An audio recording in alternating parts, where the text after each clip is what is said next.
It's the Stephanie Miller Show.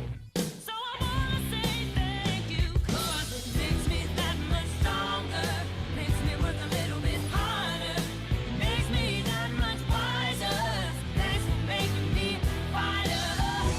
How is it in the break room or in the lunchroom when you guys take your lunches? Are y'all still friends? Or do you be like, bitch, pass me the potatoes? You know, we ain't got no lunchroom. I will say though, so everything is left and right. Everything. When we walk onto the floor to vote, when we walk into committee, it's left and right. And then we have like our own little back rooms, right? So every once in a while, they will be like, hey, you can come to our like back room, you know. So they'll invite me for stuff. They also do things like, do you want to like get into a fight so we can go on Fox News? And I'm like, I'm a pass. Really? Oh yeah. Okay. Yeah. I mean, like literally, Republicans are very performative, specifically in this moment, right? Like a lot of them don't like Donald Trump, but they too afraid to say so. So, you know, in general, they're just like, I gotta do what I gotta do to stay in this seat and to keep my family away from all the minions that may come after them if I go against Trump. Yeah. My girl, Jasmine Crockett. By the way, So she was in town, and she didn't call you? No, I guess not. I can confirm, though. Sean Hannity asked me, will you ask your friend Jasmine Crockett to come on my show? I said, yes. And you did. And I did, live on air. And she I said said, will basically you? that. And she did a very hard pass. Yes, she She did. said, no, I will not go on. And on she the show. basically said what she said to Anthony Anderson last night. She said, no, I don't go on because, Yeah. you know, She doesn't wanna I'm not be- performative. She doesn't want to be the liberal Right, pinata. right. I volunteer to do it like once in a millennium, and then I'm never asked back. Hey, look who's here. We forgot to. I know. It's wallpaper. Jody on the show. That's what we're waiting for. I'm gonna talk with Steffi. Who's our favorite whore? Steffi, who's our favorite whore? Preemptively Steffi, comma. calling you a whore. Really close with Jody on the show.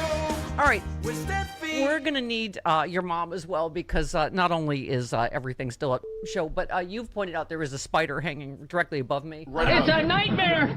This is a nightmare. Do you want me to catch it later? You know what it's doing, Jody? It's doing what my brother used to do. Right, Remember I it told just- you he used to waterboard me with toothpaste? Right. Like it's taunting me like it's coming down and It's it's going going back up and down. Yeah. Well, like it's building a web. I will never get Frangela back in here ever. Oh, here, it's coming down again. Here she comes. Really? Uh-huh. Like, Oh, yeah. It's Coming way down. Oh, Do you want yeah. me to catch it? Okay, do I need my dart gun? What do I No, need? no, no, Oh, no. oh, God, there it is. It's right next to me. What Is it on camera? Can you can't see it on You can't see camera. it's too Yeah, small. okay. Oh. Ah! Oh, God. What is with Bloody you guys? hell. Oh my God, you guys! Calm down. So those who can't see, the spider is lowered down onto the Calm ground. down. Everybody, And Lonnie is calm now down. You just getting the murdered that spider. animal. Okay, and now we have lost all of our liberal listeners because Lonnie just killed a spider right on camera. Well, and Jackie passed away. Jack, I know, really? We had to lose Jackie the bald eagle? Mamoto can only do so much. You know, what do you call it? What?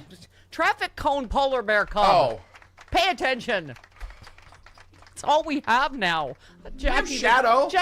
Yes, but now Shadow's sad because Jackie died. No, The bald Shadow's eagle. about ready to get horny in September, according to experts. And so Oh. Shadow will find a new wife. Jody. Well, Jackie had the guy before Shadow. Jackie is barely Yeah. cold. Jackie- That is what a man whore. Jackie was a bit of a hoe, too. She chose Shadow over her previous Yeah. boy. Yeah. So she was a bit of a hoe. He's Brandy. He's a man eagle whore. And did you know Jackie's parents were Lucy and Ricky? I did not, but that's magical as well. Okay. Mamoto, please, you're doing the work of an entire universe, holding up our spirits with your little traffic cones, annoying your mother. Okay, Jody, did you see the film Air Force One? Remember Harrison Ford is the hero and sacrifices himself to save the Get whole off plane. my plane. Thank you, Chris. Yes, That was my Harrison Ford impression. that was horrible. That was not very good. No, it was not. Never saw the movie, so. It's like you were trying to burp. It's like you were trying to burp the line. Get off my plane. Excuse me, plane. So our coward in chief, you cannot right? Yeah. You really, literally can't because Hollywood would reject it. They go, no, it has to be a hero. He can't be the biggest coward in the world. Oh, he's a coward. Yeah, it's not that just the bone spurs draft dodging. Someone called him a They bitch put boy. him in a catering truck, but he used the other plane as a decoy with his staff and reporters on it for an credible assassination threat. Oh my God! I don't even. How many impeachable offenses do we hit? We go on the air at 6 a.m. Pacific, and I'm like, how many? Are there any more by now? Okay. Am I the only one that is like astounded? I'm astounded by it. It's disgusting. what he did. They said they put the coward in and then they lied, right? They've lied 16 times like they do about everything. They said he was on the regular Air Force when he wasn't. It was this other thing that they hit him in the cater, and then they used everybody else as a decoy in the plane they thought the president was going to be on. Okay. Let me just take a second to settle. Okay. And then first of all, what was that Fellini-esque nightmare in the Oval Office yesterday? He is asleep yet again. Brainworm Bobby is shaking like a leaf. I don't know what's happening. The flight attendant girl with the scarf was like twisting. I was like, what fresh hell is this? This is a nightmare. What's happening? Yeah. Did you hear, Jody, my favorite new meme is Carrie getting the pig blood dropped on her? That's like every day waking up in the Trump administration. What? Oh, fresh hell is this. And then there's a spider. On your good cozy earth sheets? No, I'm already out of bed. Oh, okay. I'm just, okay. I can't. And then I just, to endure the headline, Jody. Hold, please. Where is it? Hang on. Bill Cassidy is very upset over Trump's vaccine order. Okay. God, if only there was someone in some position to do something about putting a person with a brain worm and no medical expertise in charge of our public health. Okay. All right. Then I guess I should go to Kids will die. Oh, yeah. Kids will die Absolutely. because of what went on in the Oval Office yesterday. Absolutely. He has no idea what the F he's talking about. It's like, I think autism will go way down. Oh, you think so? Yeah, no medical expert in the world thinks so. Kids will get polio, kids will get mumps, kids will get measles, kids will get rubella again, and those can be deadly diseases. Absolutely. Okay. And what? Okay, I don't even want to know. Why was Bobby Kemp? Why was he shaking? What? And okay, and then people that had the audacity to point out that Trump was clearly once again asleep in the Oval Office. Laura Loomer called people the R word multiple times. I'm just like, is this hell? Is this hell on earth, isn't it, Jody? Is this? I mean, going crazy. I feel like it's meaner than actually hell would be. Laura Loomer's a bit I of feel an like R word herself. Satan already has you, so he'd be like, welcome. What can I get you? Like, I feel like he would, he already has you. He wouldn't really be mean. He didn't even be mean anymore. He'd be like, I don't think he sounds like that. I think he sounds kind of like me. we have lots of hot drinks. Get off my plane. We're having a Satan does Satan not off. sound like Harrison Ford. Neither does Chris. I have lots of things with jalapenos in them. Oh, you can't eat jalapenos anymore either, because Right. those are also. I've heard Mark Hamill does a Tainted. good Harrison Ford impression. He does. He does the He best. does. Yeah. He does a really good one. He really does. Oh, speaking of which, I'm sending out my invitations, as you know, for my. And when 45th Stephanie sends birthday. an invitation, if you don't respond within 5 minutes, she will shun you forever. Yeah. Well, you know who did? Jody and Lonnie, both of them, right away, because they were raised right by Carol Burnett, who says I'm turning 45. Lonnie's not my brother. No. He was not raised by Carol Burnett. Partially. No, You've been he together. wasn't. Not You've really. been together a long time. We're adults when we Okay, met. fine. He still is the Carol Burnett effect on him. Look, he's magic. His mom raised him, right? Whatever. You like his mom. So anyway, what's my point? I don't know. Just having to watch his comments about Joe Biden. I have to say, Jody, it triggered me because, I'm going through my email, just like sending invite, and Rob and Michelle Reiner are still in there. And I thought, like, of all of the things, I will never be over what he said. Yeah. The day Rob Reiner died. And so just watching him go, I don't feel sorry for Joe Biden. He's vicious. I'm like, Joe Biden has never been called vicious in his life. No. He's been called the opposite. Yeah. Anyway, it's as your mom would say, this is a nightmare. This is a nightmare. And also Stephanie Miller is turning 45. Okay, so my point, Jody. I love you, Carol. She's sleeping. Okay. Huh? She's asleep. Yeah, she deserves to be asleep. Yes. She'll wordle in an hour. Does she sleep on all her Emmys? Are they in? No, the Emmys are UCLA. Oh, that's right. That's right. Because she gives and she gives. How many one-guess Wordles has she done? She's got in one 7 times. 7. Would you let me get my thank yous and my message to America? Thank you very, very much, Mark Jacob. Everybody reposted this. What an honor! I made this list. 25 must follow people in pro-democracy media. One way to fight negativity is to lift up inspirational voices. Wow. By the way, it's hard. He even said that it's hard to list everybody because there's so many people that. But what an honor! He said negativity is a trap we can fall into at times like these, but we need to stay optimistic and motivated if we're going to defeat the criminals who are trying to steal our country.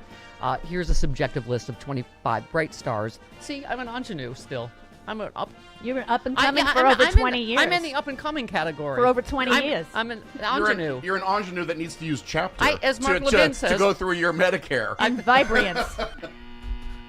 As Mark Levin says, I've been up and coming for 20 years. Yeah. Okay, but anyway, I'm still, according to Mark, of pro-democracy, stars of pro-democracy media in no particular order, plus honorable mentions at the end. But wow, I agree with all of this. Greg Sargent, Heather Cox Richardson, Jamal Bowie, Margaret Sullivan, Allison Gill, Aaron Rupar, all our beloveds, Judd Legum, Nicole Wallace, Jim Acosta, Mark Elias, Katie Fang, Parker Malloy, Marcy Wheeler, Angela Carasone, Amy Goodman, our friend here from Free Speech TV, Stephen Beschloss, our beloved. Yeah.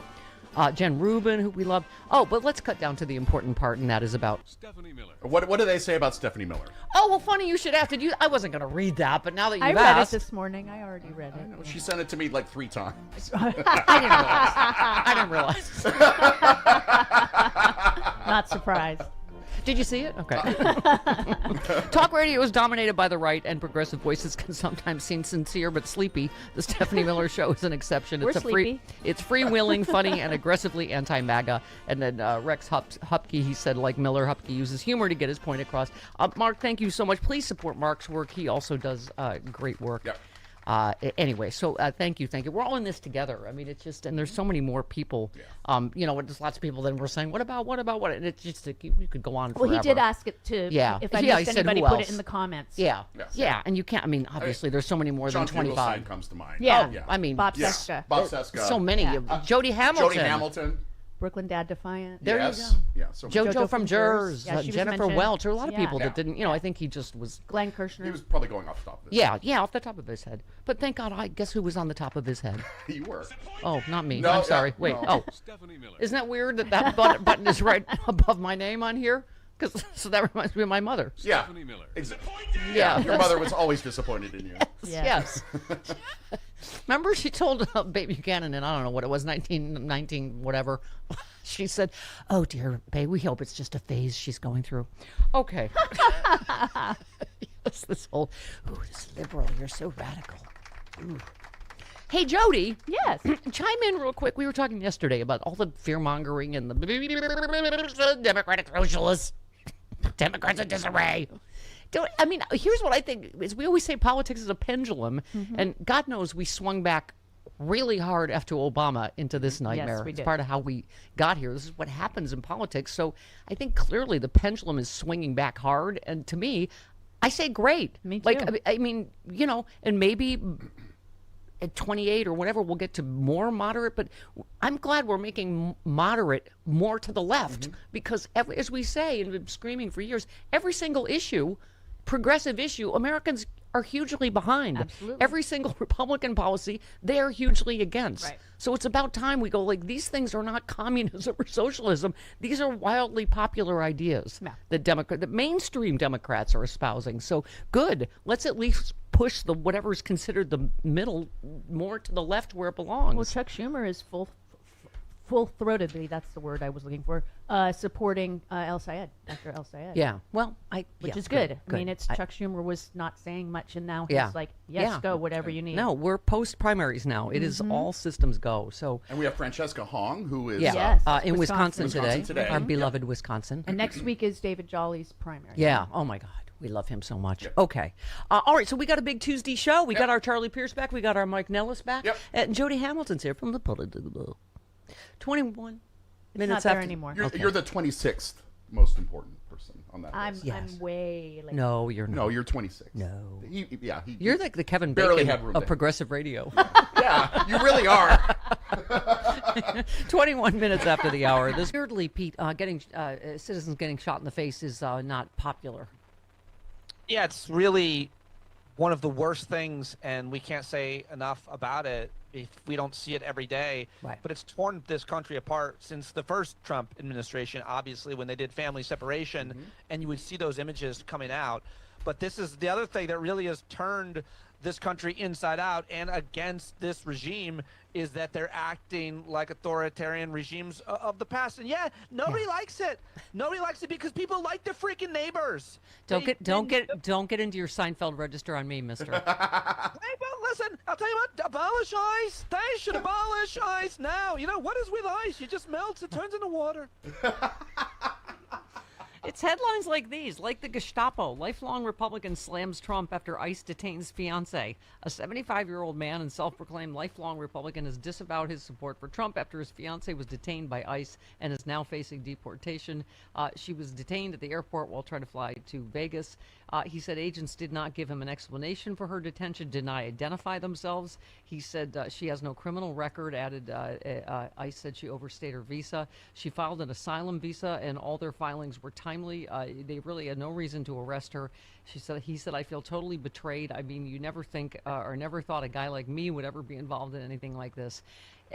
Pete, I'm not as welcome waggy as Chris Lavoie is here. Like, it's hard for me. It's just, I know we need all these people back, but I think it's just, I get it. You thought it would happen to other people and not you, and now you're pissed because it's happening to you. Well, right? yes.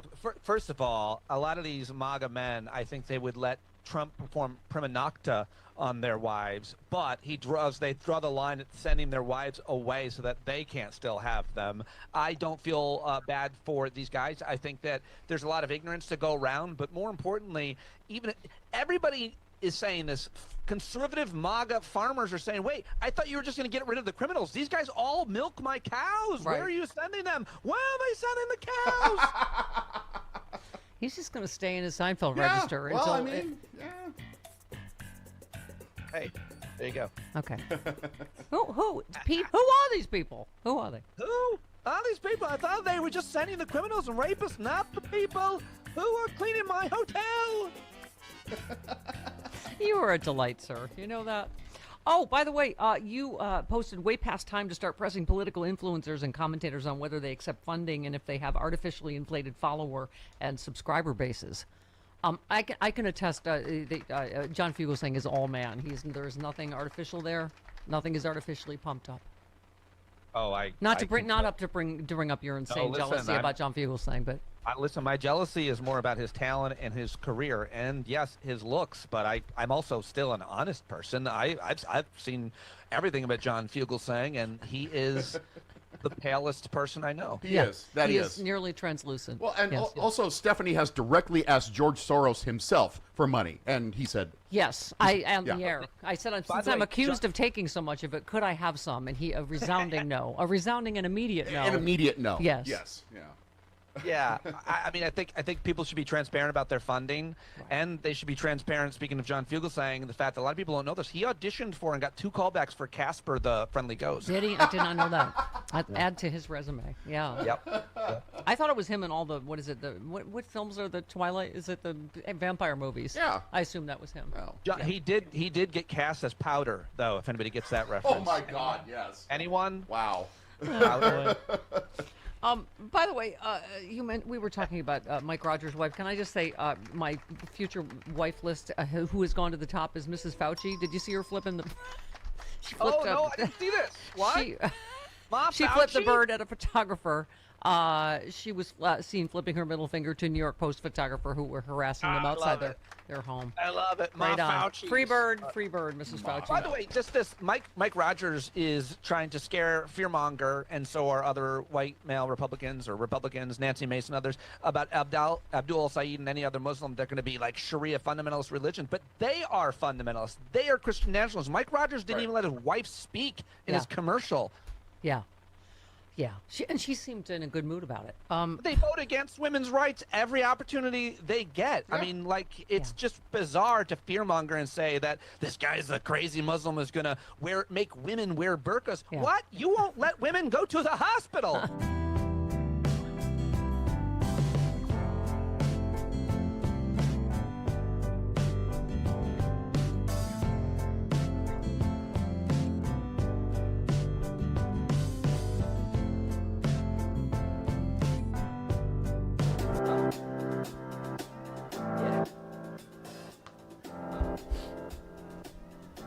Stephanie Miller.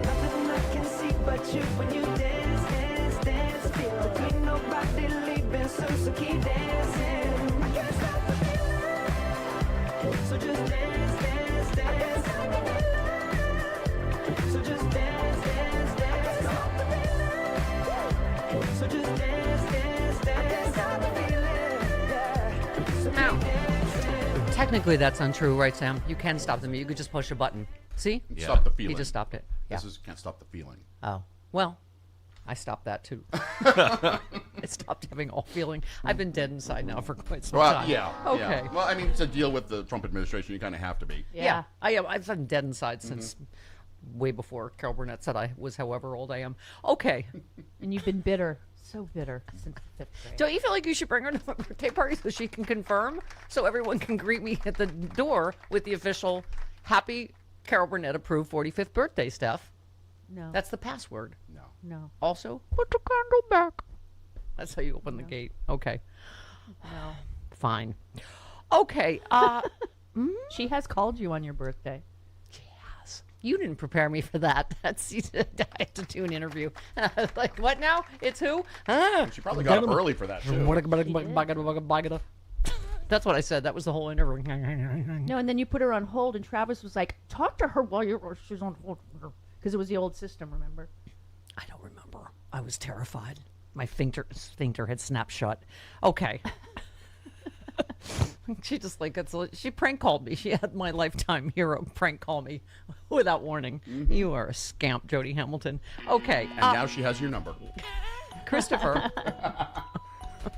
Who said coward? Trump's cowardice is worse than thought. Air Force One became a decoy with media and some White House staff aboard. He left his staff and others on Air Force One as he snuck away in a food cart. They were a decoy. He was willing to let them all die to save himself. Who said that? John Malkovich. No, everyone said that, but specifically Dino Badala, our friend. Wasn't John Malkovich the bad guy in Air Force One? In every Gary movie. Oldman, I think. Was it Gary Oldman? I think it was Gary Yes, Oldman. yes. It was Gary. So it wasn't Thank John you. Malkovich. Yeah, okay. thank you, Sam. I've never seen it. So. Yeah. It's a good movie. I think you're thinking of Con Air. Yes. Yeah, that's okay. yes, that's exactly what you're that's thinking of. different. You're That's right. a completely different movie. All right. Okay. Would you like to do your Harrison Ford again? Get off my plane. That's really not good. This isn't that type of movie, Really, kid. really not. What'd you say? This isn't that type of movie, kid. Okay, all right. Snakes? You want to try snakes? Had to be snakes? Snakes. Why'd it have to be snakes? Okay. Yeah, no. No? All right. I thought it was pretty good. All right. Charlie Pearson, Mike Nellis, all coming up. Well, we all know that brushing our hair is part of a healthy routine, but cleaning all that hair and gunk that builds up in your hairbrush, that's a hassle I just don't have time for. Enter Bristle Beauty. Their Forever Brush is designed to be the last hairbrush you will ever need. The handle is beautifully made, incredibly durable, and built to last. When the bristle pad starts to wear, you simply pop it out, snap in a fresh one, and that's it. No waste, no fuss. And because life gets busy, Bristle offers a subscription that delivers fresh replacement bristle pads right to your door. Right now, when you buy a Forever Brush starter set plus 2 replacement bristle pads, you'll save 10% with that promo code Stephanie. Visit bristlebeauty.com. That's BRISSLE beauty.com and use that promo code Stephanie at checkout. The latest jobs report is in, and holy America lost 23,000 jobs in July. But somehow that wasn't even the worst number in the report because they went back and discovered that May and June were actually 103,000 jobs worse than we were originally told. 103,000 jobs just evaporated from the books. And what is the Trump administration's explanation for the economy Donald Trump has been running for nearly 600 days? Joe Biden. Are you fucking kidding me? Jobs are disappearing. Inflation is back at 3.5%. Prices are still crushing people. Gas is $4 a gallon in my town. Trump is getting his ass kicked in his own war with Iran while Americans are paying for it here at the pump. And this bloated, bloviating, bellowing bag of bronzer and bad decisions, this tariff-humping, truth-mangling, treasury-torching, tangerine tumor of economic illiteracy is still blaming Joe Biden, nearly 600 days later. And these feckless, flaccid, finger-pointing Republican in Congress are still wandering onto television, licking the boot, polishing the buckle, genuflecting before their gelatinous orange overlord, and pointing at Joe Biden like toddlers standing beside a shattered lamp. He did it. No mother. You did. Donald Trump is president. Republicans control Congress. This is your economy, your tariffs, your war, your policies, your mess. You bought the ticket, you boarded the bus, you handed the keys to a cognitively curdled, catastrophically incompetent, corruption-marinated carnival barker who thinks tariffs are magical money sprinkles paid directly into the treasury by foreigners. And now you want to blame the guy who hasn't been president for nearly 600 fucking days. Fuck all the way off. And guess what? The American people know it. Trump's approval on the economy is 32%. Only 35% approve of this Iran war. His overall approval is underwater because Americans aren't fucking stupid. They know who is sitting behind the Resolute desk. They know who owns this festering, flaming fucking fiasco. You can scream Joe Biden until your spray tan liquefies, your piss blonde pompadour wilts, and your bargain bin necktie crawls up your corpulent fucking torso looking for asylum. But eventually, the buck has to stop somewhere. And right now, it stops with Donald fucking Trump and every spineless, sniveling, supplicating, sycophantic Republican in Congress who handed this incompetent orange arsonist the matches, poured gasoline across the fucking floor, watched him set everything on fire, and are still standing in the smoke, blaming the guy who moved out of the fucking house nearly 600 days ago.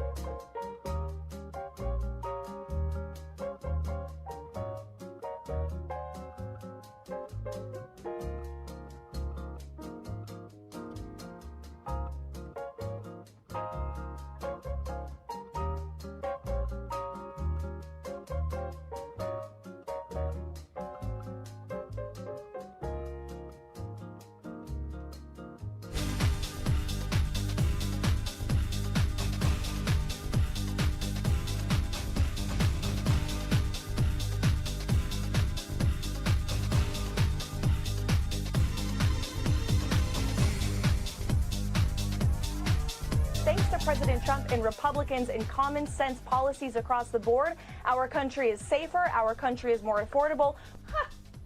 What country is she talking about? That was KKK Caroline Levitt. Hey, girl. Hey, girl. On Sean Hannity last night. Right. Wow. Wow. Okay, let's just let that lay for a minute. Jody, do you think it's possible is because of Joe Biden's illness, do you think Jake Tapper there's a glimmer of a soul in there somewhere? Is that maybe what's happening? A little glimmer of regret? He had the overly smiley Kevin Hassett on. Mm-hmm. Hi. Mm-hmm. Everything's great with the economy. I mean, Joe Biden handed us a disaster. Why aren't you eating ramen? Okay. Tapper, you said in June this was the strongest job market in your lifetime. By what metric, Hassett? The bottom line is, if you look at the overall economy, things are really booming. Tapper, there have been job losses for a third of the months during Trump's second term. 2 million jobs were created in the last 18 months of Biden's presidency. Are you really arguing your numbers are better than that? Hassett, I disagree with your number. We'll have to follow up by email. Wow. Wow. Wow. All right. you little weasel. Yeah, you're the #1 economic advisor to the president, and you don't have the numbers. Yeah. By the way, at the top of his now a head. warning, Jake Yes, Tapper, that Joe yes. Biden's economy was the envy of the world, like every economist said, and he created more jobs than. I know. Handed over a 2.9% inflation number. Now a warning. Okay. Thanks, Jake. Heads up. Biden's economy was really good. Okay. Hi, Jody. Good morning. How are you? I'm okay. Did you see this? Okay, so this is the scene yesterday in the Oval Office. That's just a picture, but Chris Titus said, "WTF clown show is this? He's asleep. RFK is shaking like a chihuahua on meth withdrawal." And then there's like the flight attendant lady was twisting back and forth. An animatronic kind of Yes. thing? It is like an SNL skit, which reminded me of your mom, Carol Burnett. And I thought, what would her show be like now if she were on now? I think you couldn't be. That's back when presidents were actually presidential, whether you disagree with them or not, and there was a respect for the There wasn't a lot of office politics on your mom's of show. the president. Yeah. Yeah, there wasn't. But how would you? That's what I mean. Like, how could she possibly? Because her show was not mean. Like, I don't know how you would cover. Well, I mean, they did politics in the first couple of seasons. Right. But they really kind of stayed away from it, which is why you can watch the show. It was a politically fraught time, too. It was. I mean, this yeah. is during Vietnam. Yeah. It's not Yeah. like it was an easy Watergate, Vietnam. I mean, Yeah. all of that was going on. The oil crisis, all of that was going on Except during the show. Now it's all so exponentially, unbelievably worse that I just wonder, like it's hard to do just comedy that's not, I mean, like I always say, it's not even politics anymore. We're in like a moral existential crisis like every day of what do we, when you bring up Watergate, we're like, how many times we've said this is 11 billion times way worse than worse. Watergate. It's a Watergate every 15 minutes in terms of corruption. I mean, okay. Anyway, I just am like, trust me, that's our challenge every day. Just, is this funny? How do we make this funny? Okay. Yes, Seth Abramson also commenting, here is a New York Times image of the President of the United States fleeing Turkey inside an airport catering cart as he leaves members of his own staff and the entire White House traveling press pool to die in a warned-of Iranian military attack over Turkey. Impeach this mother, or now. Yeah, I don't know, just grounds for impeachment number, whatever.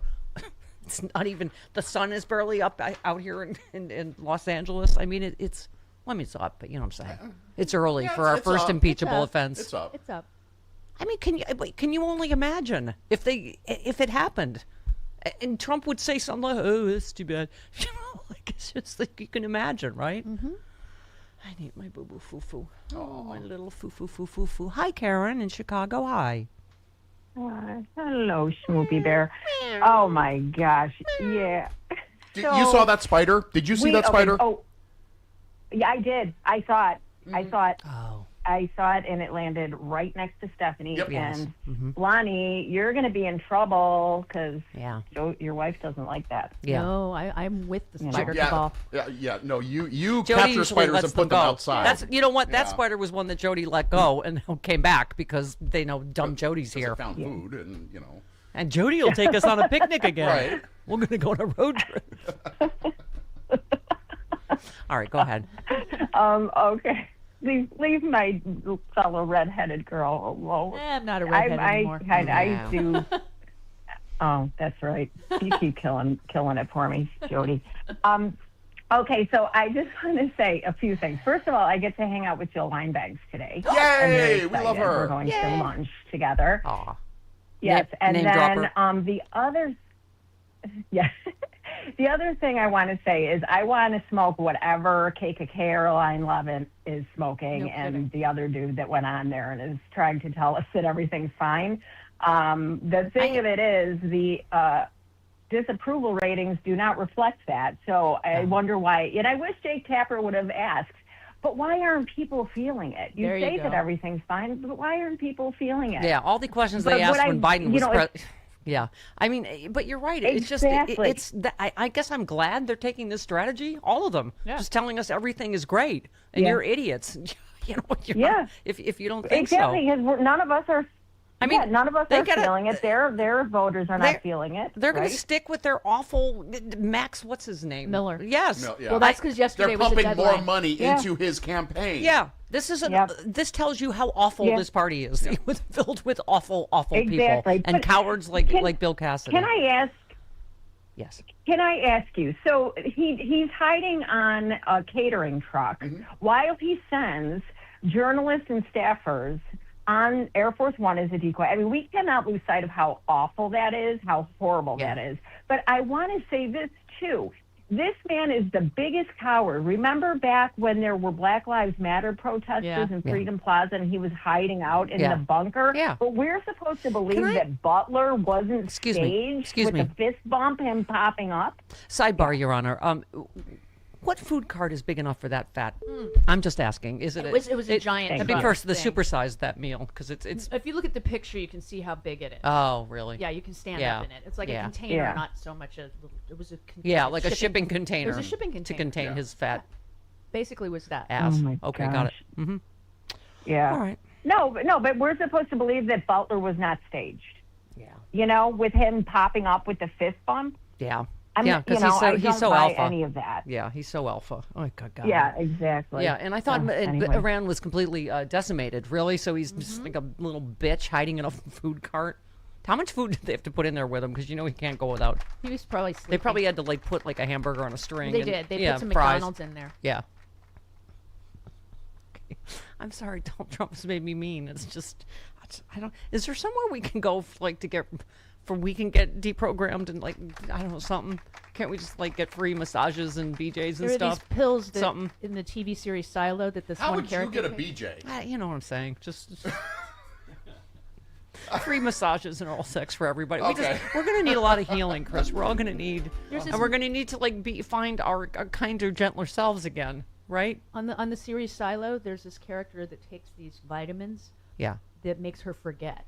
Oh, maybe we could do that, or maybe like Will Smith with a little. Yeah, with we the just forget the last 10 flashy years. thingy. Oh, if whoever invents somebody that can erase the last 10 years of our memories, that would be Or fantastic. like Guy Pearce in Memento. There you go. Exactly. Every Yeah. 10 minutes he forgets.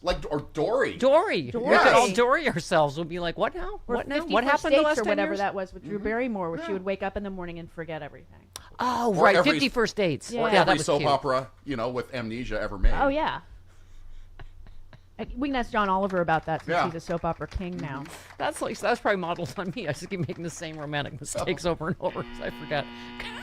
They have 5 episodes a week to write. Okay, yeah, They have time 14-hour shoot Yeah, days, too. They have Long a lot days. of time to fill. Oh, dear. Okay, where was I? Oh, our wildly dramatic friend, Harry Enton, speaking of the economy. Here we go. We're talking about a 32-point decline in terms of Trump's net approval rating on jobs. It is not just inflation that is hurting Trump when it comes to the economy and the Americans' voters' minds. It is jobs as well. I was just, sorry. I'm still, okay, sorry. I have a lot of scattered thoughts this morning. I'm sorry. One more fun. Don Lemon, our good If friend. you love America so much, why do you continue to lie to the American people? Why aren't you doing anything to help the American people? Why are you just enriching yourself instead of the American people and your rich friends? That's not the American way. That doesn't seem patriotic to me. So Jody, or Chris, who said I'm a doctor? I'm a doctor, damn it. Lily Tomlin. No. She did in 9 to 5. Okay, yes, She did yes, say that. yes. I'm a doctor. Piss off. This executive order is wrong. The president does not have the expertise to make these changes. Vaccines are overwhelmingly safe. Vaccines are effective. Vaccines do not cause autism. Breaking up vaccines will mean children will have to get more shots to get the same protection and not fewer shots. It will increase hesitancy and make children less safe. Parents should listen to their child pediatrician about vaccines rather than listening to an inaccurate executive order. This is so wrong. Who said that? Doc Holliday. Dr. Doolittle. Speaking of wrong, Bill Cassidy. Doc Martin. Oh my God. He just voted for Todd Blanche and he voted for brainworm. He did. Cocaine snorty off a toilet seat. Heroin addict. Sean Cassidy? No. Patrick. It was Patrick. Or my childhood crush, David Cassidy. Don't drag any of them into this. It was Jack. It was And Jack. it didn't all come together when Mom sang along. That was a show from the 70s. Shush. Don't explain to the boy. He'll just have to learn. The Partridge Family. It was a great And Sean show. Cassidy was on the Hardy Boys. Remember that? We Yes, all he thought was. we just And Mark Hamill was on the Partridge drive Family around once. a big colored bus and it all comes together when mom sang along. Could your mom... Not my mom, because Yeah. she was watching Fox News and voting for Trump. But you know what I'm saying? Like a happier time. Could your mom have sung lead in a band? No, I feel like she was a little tone deaf like me. Okay. She sang Yeah. You Are My Sunshine? That was our song. Okay. But she would frequently sing Mona Lisa to our schnauzer Katie, so Katie would sing along. So my mom would play the piano. Mona Lisa, Mona. She was a little pitchy dog. My mom was a little pitchy, so she would sing Mona Lisa, and the dog would. You just made her sound like Big Edie. Mona Lisa, Tea for two and two for tea. What was this character that I Meryl told you Streep played? One time in Foster. college, I was home, and my mom was playing the piano, and my dad looked at me and said, just so we need another Polak on the piano. It was funny. My dad was funny. All right. Mike says, I'm no epidemiologist, but I think we should listen to the American Academy of Pediatrics on childhood vaccines over a pedophile with dementia who himself and a former heroin addict who left a dead bear in Central Park. Please, I know Dr. Redlener will say the same thing in all seriousness. Please don't listen to. Please listen to your pediatrician. Yeah. The Pediatrician Society has not changed the vaccine schedule. No. Do not listen to this moron. Right. You had Polacks in the family and you couldn't carry Illinois?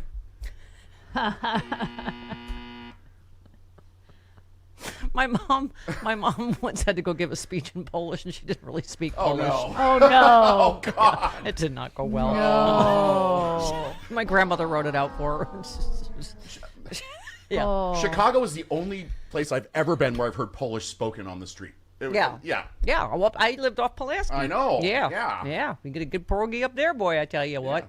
Yeah. Yeah. And in the classifieds, you knew you were getting a good maid if she spoke Polish. Yes.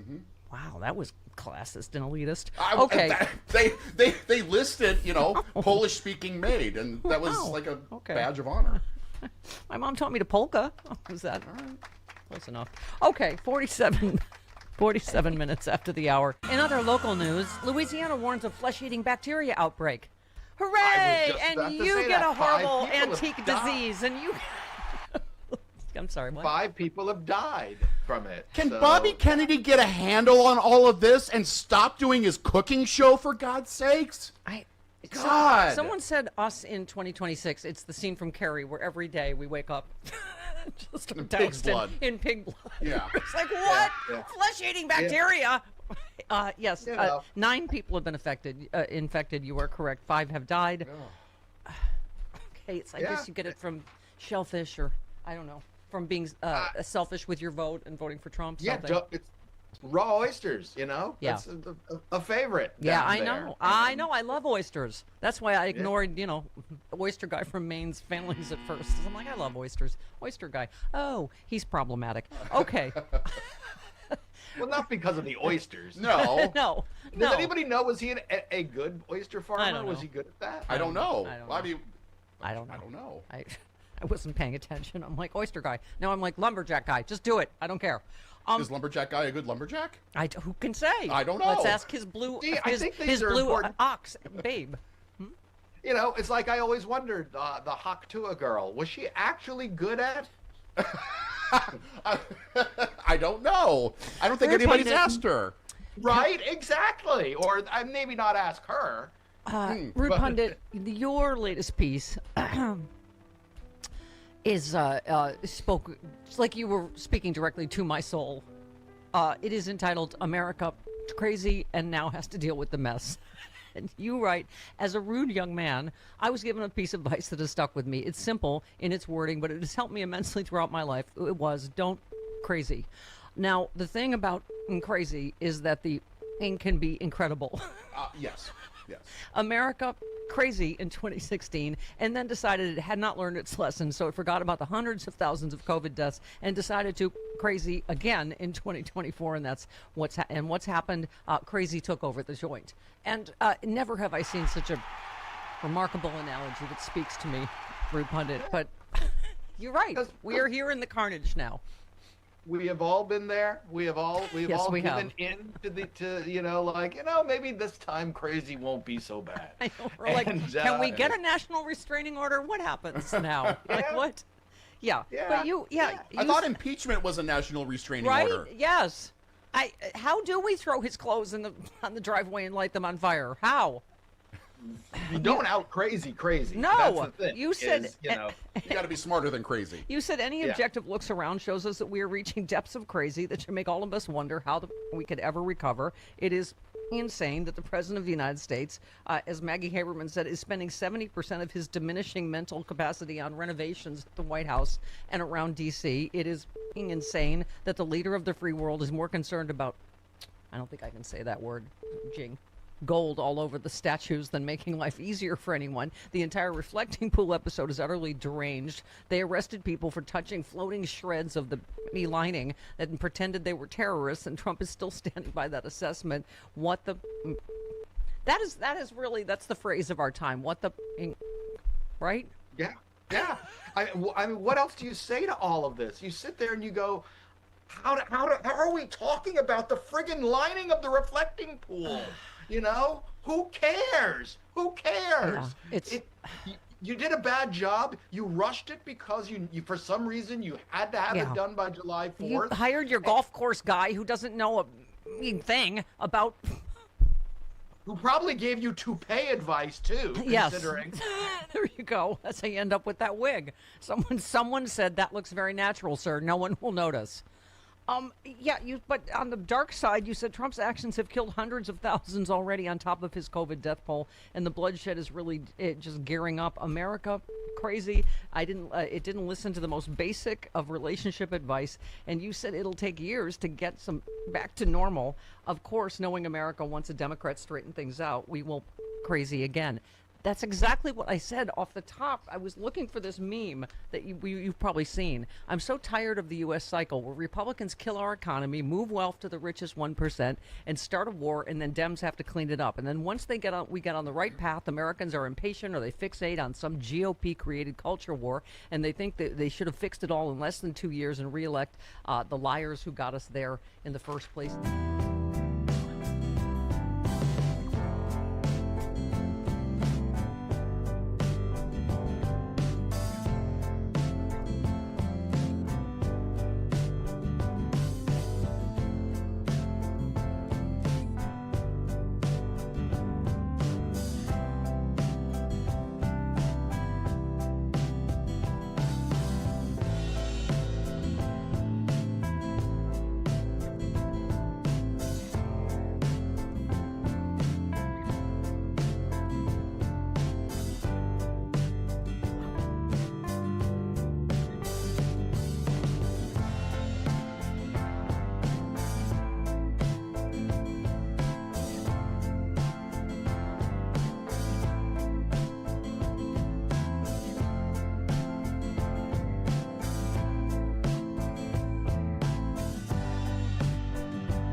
"53 minutes after the hour.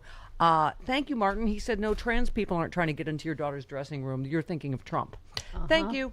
Thank you. So this is what we've been mentioning. Francis said, Trump on Joe Biden's painful cancer progression.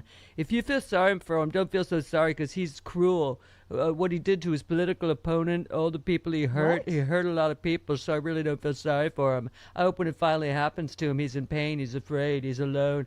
I think she was saying that about Trump, but it's, some Andy Ostry said he is a sociopath. We have an actual sadistic sociopath as president. Just let that sink in. Yes, we do.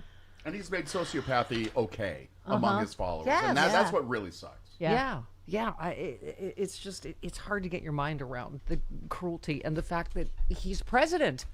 And that he inflicts this on us every single day. Okay. Did he call? Who did he call? He called. Was it El Sayed a jihadist? Is that what he? Okay. Here is Abdul El Sayed. He's busy trying to figure out the colors on the drapes or fix the reflecting pool, which he can't even do. And so, yeah, he's going to try and fearmonger about me. But the question really is about him. Every single day he talks about me, we're winning. Because at the end of the day, I am everything he fears. So we are going to stand up to him. We are going to take him on. We are going to subpoena all of his officials.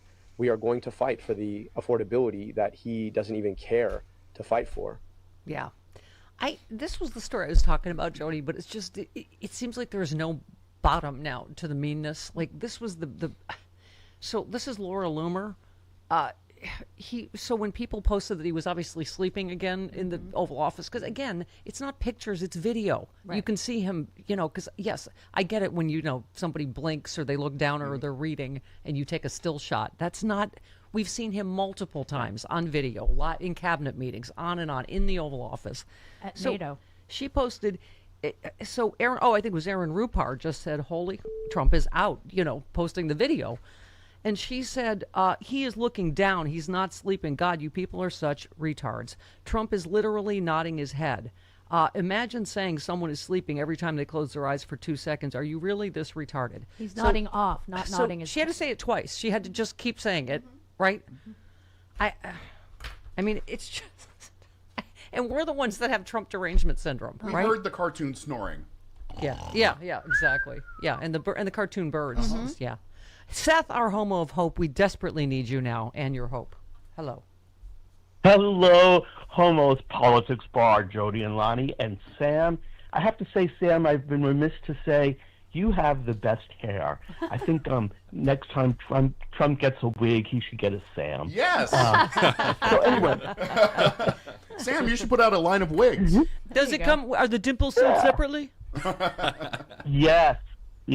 Between Sam and my husband, they could do like the Dimples tour. Anyway, I was having lunch with Mitch McConnell the other day, and then I realized a 20-minute lunch. I was just looking down at the vegetables on my lunch plate, and it occurred to me, you know how Republicans are always against dead people voting. They always say, well, they don't seem to have a problem with Mitch McConnell voting in the Senate. That's right. And it just seems to have completely disappeared off the radar. If that was a Democratic senator, those Republicans would be talking 24/7. Where is so and so? We need proof of that he can fog a mirror. And it just it's just crazy. And also I wanted to say about Joe Biden, I'm really concerned that when his time comes, I don't think Trump's going to lower the flags. No, that's what someone said. I doubt that he won't. That's what someone was saying, Jody. Like that, you know what I mean? It's obviously all of the honors that he deserves as a former president. It's just God. Long-serving senator too. Yeah, and vice president. Yeah. I mean, I think I don't think there's anyone that has his entire, lifetime of service. But heartbreaking. All right, we have Charlie Pierce and Mike Nellis all coming up on the Stephanie Miller Show.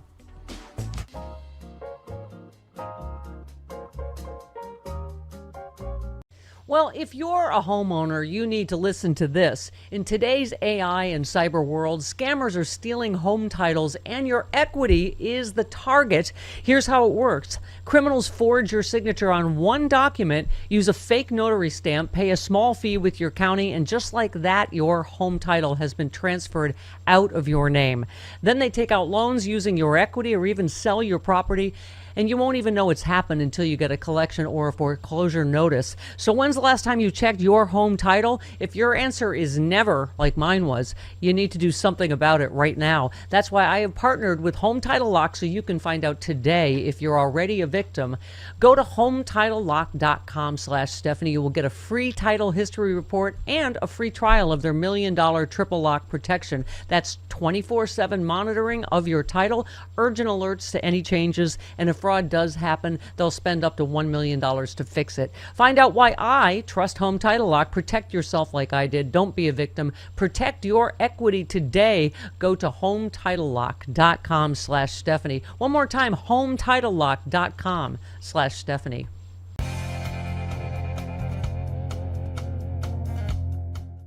Hi, and welcome back. Just 895 days left to go in our countdown to liberty. How do I know? Trust me, I'm a reporter. Donald Trump will head to Ohio this week where he'll, watch the Hunger Games. No, the Patriot Games. It's probably the Hunger Games.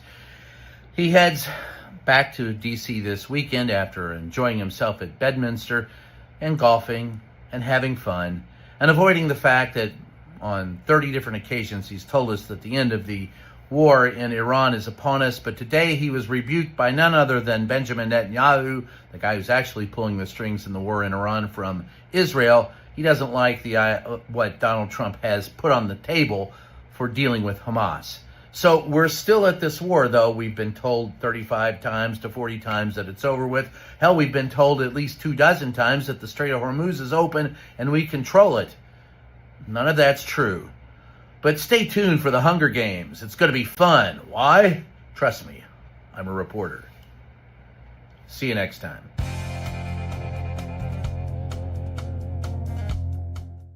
Hello, did you know that your brain is roughly 73% water? That's why even mild dehydration can sometimes contribute to things like headaches, dizziness, brain fog, irritability. Staying properly hydrated with water and electrolytes plays an important role in supporting memory, focus, and mental alertness. As we age, hydration becomes even more essential for helping our bodies function at their best. That's where Native Hydrate comes in.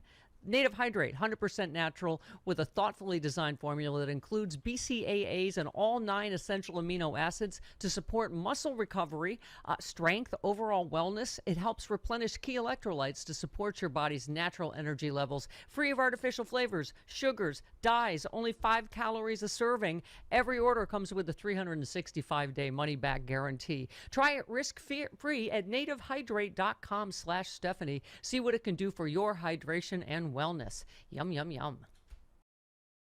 See, gay people are kind of like cannabis plants or foreskins. If an almighty God really hated them, he'd stop creating so many. There are less than 10 references to homosexuality in the Bible, and most of them have been twisted to serve a prejudice that's directly at odds with the teachings of Jesus. And yet, Christianity has allowed the homophobes to set terms that Jesus himself clearly rejected. If anyone's trying to use the Bible to justify any meanness to LGBTQ people, they've always got to go around Jesus. Being gay is natural. Hating gay is a lifestyle choice. And unlike being gay, homophobia is highly curable.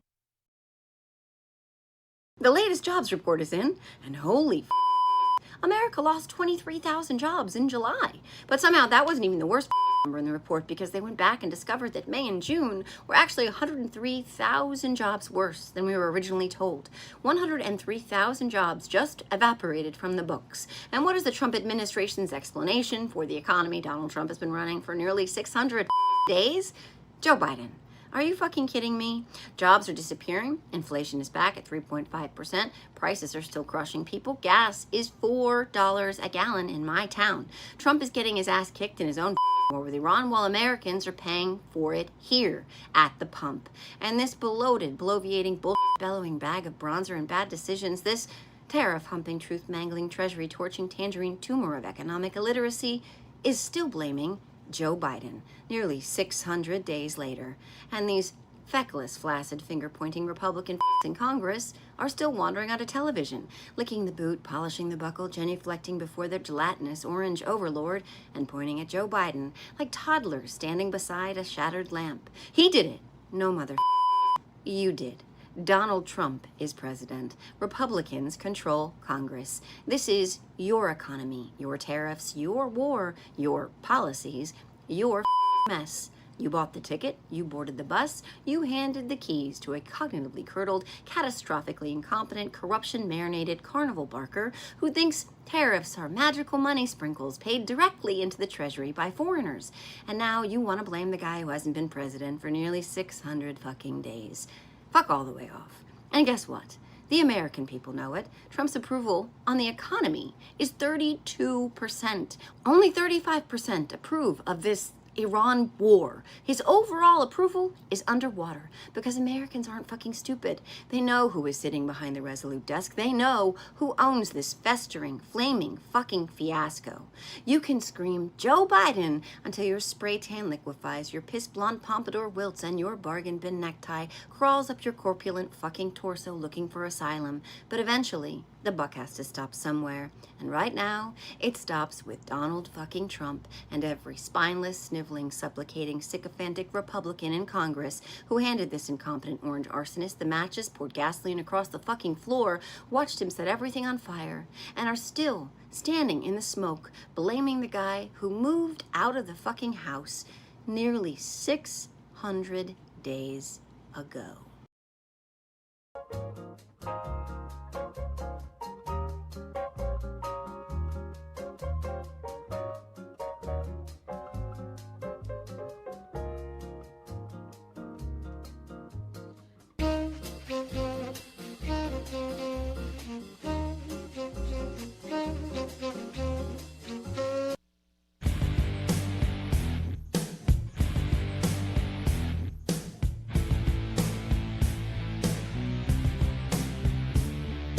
It's the Stephanie Miller Show.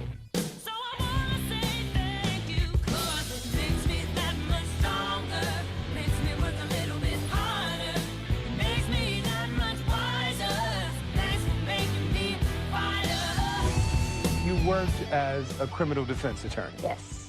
Have you met more crooks in that job or more crooks in Congress? Definitely Be Congress. honest. Definitely Congress. Okay. Like, no question about it. Really? Yes. And I've dealt with, like, murderers, you know, child rapists, and clearly we got a lot. We got a lot of them. In the Congress, you know, This or is gonna be my 25th and final casting show. no, I mean, even when you think about Ohio and like Max Miller, like Yeah. beating kids, Yeah. allegedly, let me put the allegedly on there, y'all.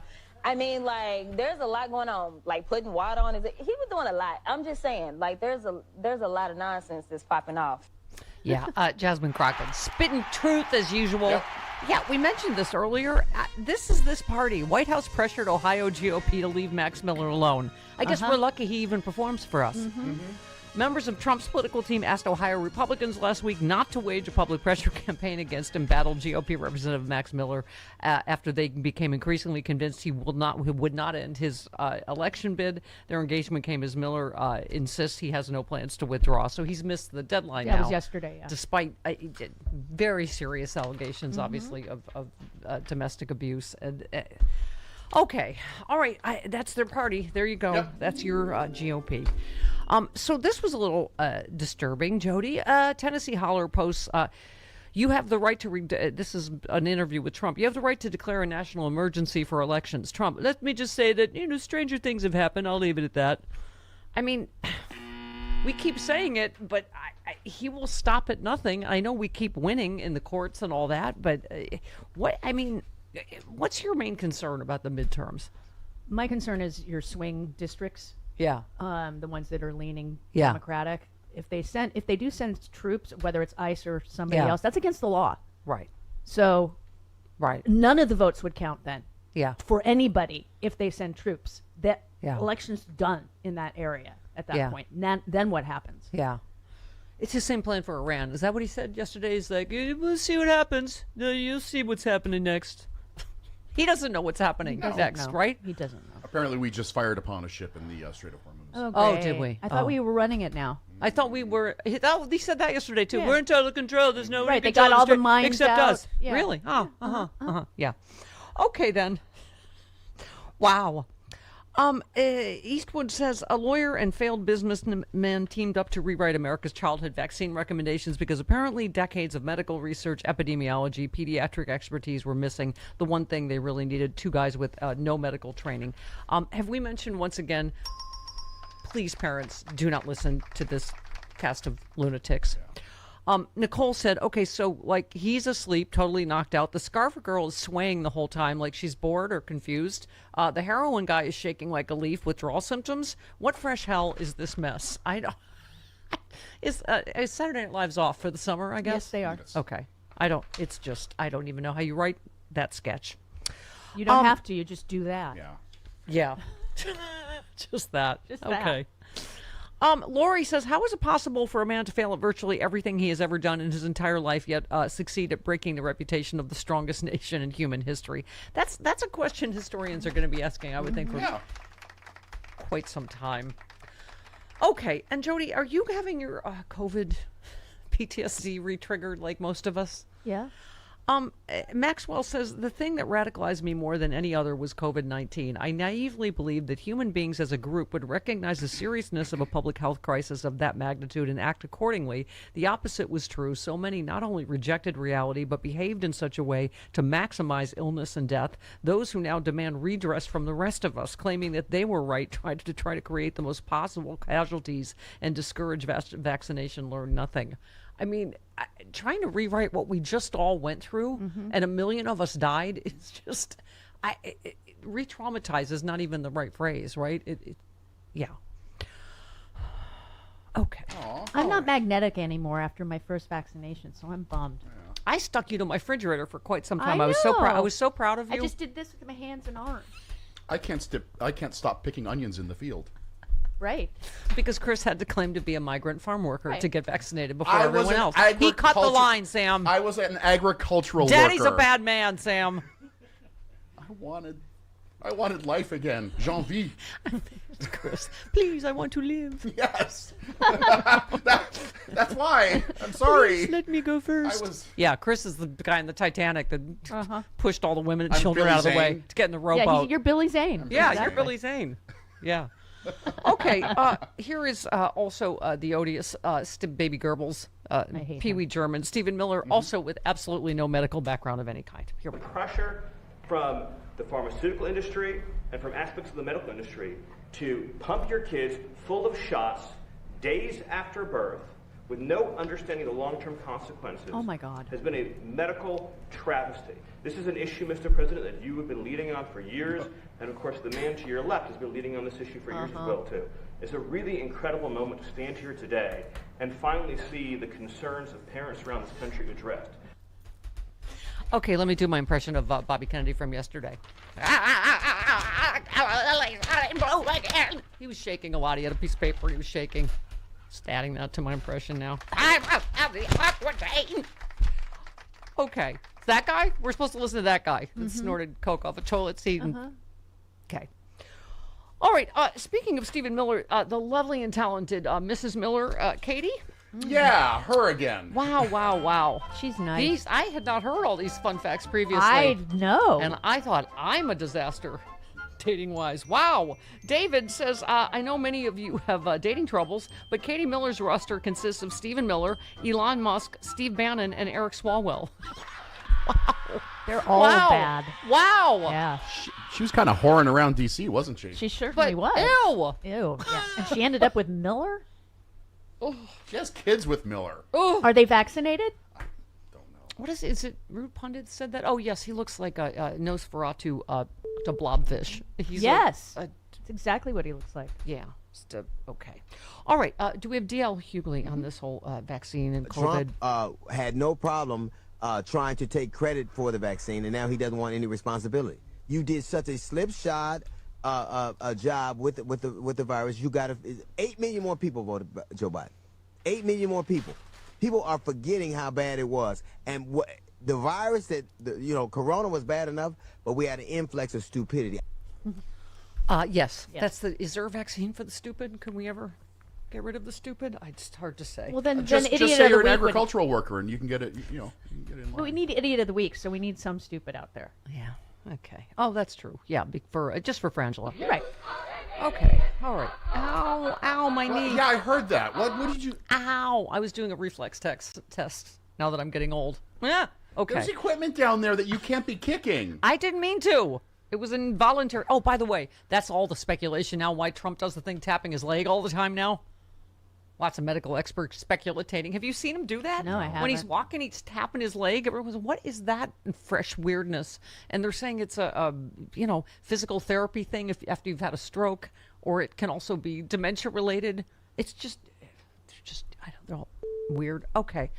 Senator Warnock said Donald Trump keeps saying he has, quote, lifted people off food stamps. He didn't lift anyone off anything. He cut the program and took food away from people. Yes, he did. This is just, I swear to God, we were saying about, if I have to watch one more of these billionaires go on TV and tell me to suck it up and eat ramen and everything's great, right? It's... Okay, Steve Ratner said President Trump inherited a strong labor market from President Biden since his inauguration. Average monthly job creation has fallen dramatically from 122,000 a month in 2024 to 33,000 a month in 25 and 26. I mean, this stuff is not in dispute, except if you're, what's his name? Kevin Hassett, right? I love, that was my favorite weasel. We'll have to follow up by email. I see how your numbers are somehow better. It's very Palin-esque of him. Yeah, exactly. All right. It was you. Where are we? Senator Myboo, as we call him. Speaking of senators. Dreamy senators from Georgia. Did you see his high school yearbook photo? No. Oh, my God. I'll find that for you and show you. What are they calling him? Atticus Hunk or something? Probably. It's a good one. Yeah. Hoticus Finch. Oh, Hoticus Finch. That's it. Yes, like it. To Kill a Mockingbird is an old book. Okay. He probably had to read that. I had to read that. Yeah, everybody's had to read that. It wasn't a 70s TV show, No, so okay. All right. Oh, boy. I didn't mean you have Michael Landon here now. I meant Little House of the Prairie days. Right. Okay. All right, here he is. On day 12 of this war, the president said, quote, "We won." On day 14, Secretary Hegseth said Iran's military was, quote, "destroyed." Day 14. 5 months later, we're still bombing. Americans are still dying. Iran still has its uranium. The Strait of Hormuz is still closed. I challenge anyone to defend this. A war built on lies told by a White House that is utterly absent any figures of integrity to dissuade this president from his delusions. Yeah. Did you see this latest from the Mr. Art of the Deal? He said, this is just like, they're laughing at him because we're all laughing at him, right? He said, I see representatives of Iran are asking for compensation for the damage done to them during the last 5-month military conflict started because they will not have a nuclear weapon, even though it was never mentioned in any of our negotiations or meetings. But it is an interesting idea. Now, I likewise am demanding compensation from Iran for all the people they've killed and gravely wounded with their roadside bombs in many conflicts, blah, blah, blah. Thousands of others killed in combat. Additionally, compensation should be paid to the families of the hundreds of thousands of innocent protesters that Iran has killed. Blah, blah, blah, blah, blah, blah. Thank you for your attention to this matter. The art of the deal. Yeah, they're going to get right on that. He literally said, I've instructed my representatives to put this firmly into any and all future negotiations. You're not going to do anything like that. I mean, no. It's just, right? How do you even, okay. Just like we're not going to pay Iran for... Right. So he's referring to Iran issues a list of demands because they've won the war, FYI, Yeah, GTK. So a sweeping set of demands. This was over the weekend, right? They called for the U.S. to lift its naval blockade and sanctions on Iran, withdraw the U.S. military from around Iran, pay war reparations and release frozen Iranian assets, as well as end attacks on Iran's allies in the region and threats against the country. How much you want to bet he's going to end up caving to all of this and then say, art of the deal. I got a much better deal than the black guy. I did the best deal ever. Like, he's just, because they're all signaling that. What's his name? General Kane. They're looking for an off-ramp. Yeah. They need any way to get out of this effing debacle. Yeah. General Raisin Kane? Raisin Kane. Chairman of the Joint Chief has spoken with other top Trump administration officials about ending the war in Iran. Kane is looking for an off-ramp. Kane has made it plain to Trump and other high-level advisors the U.S. should find a way out of the conflict because U.S. airstrikes alone are not likely to achieve Trump's objectives. Duh.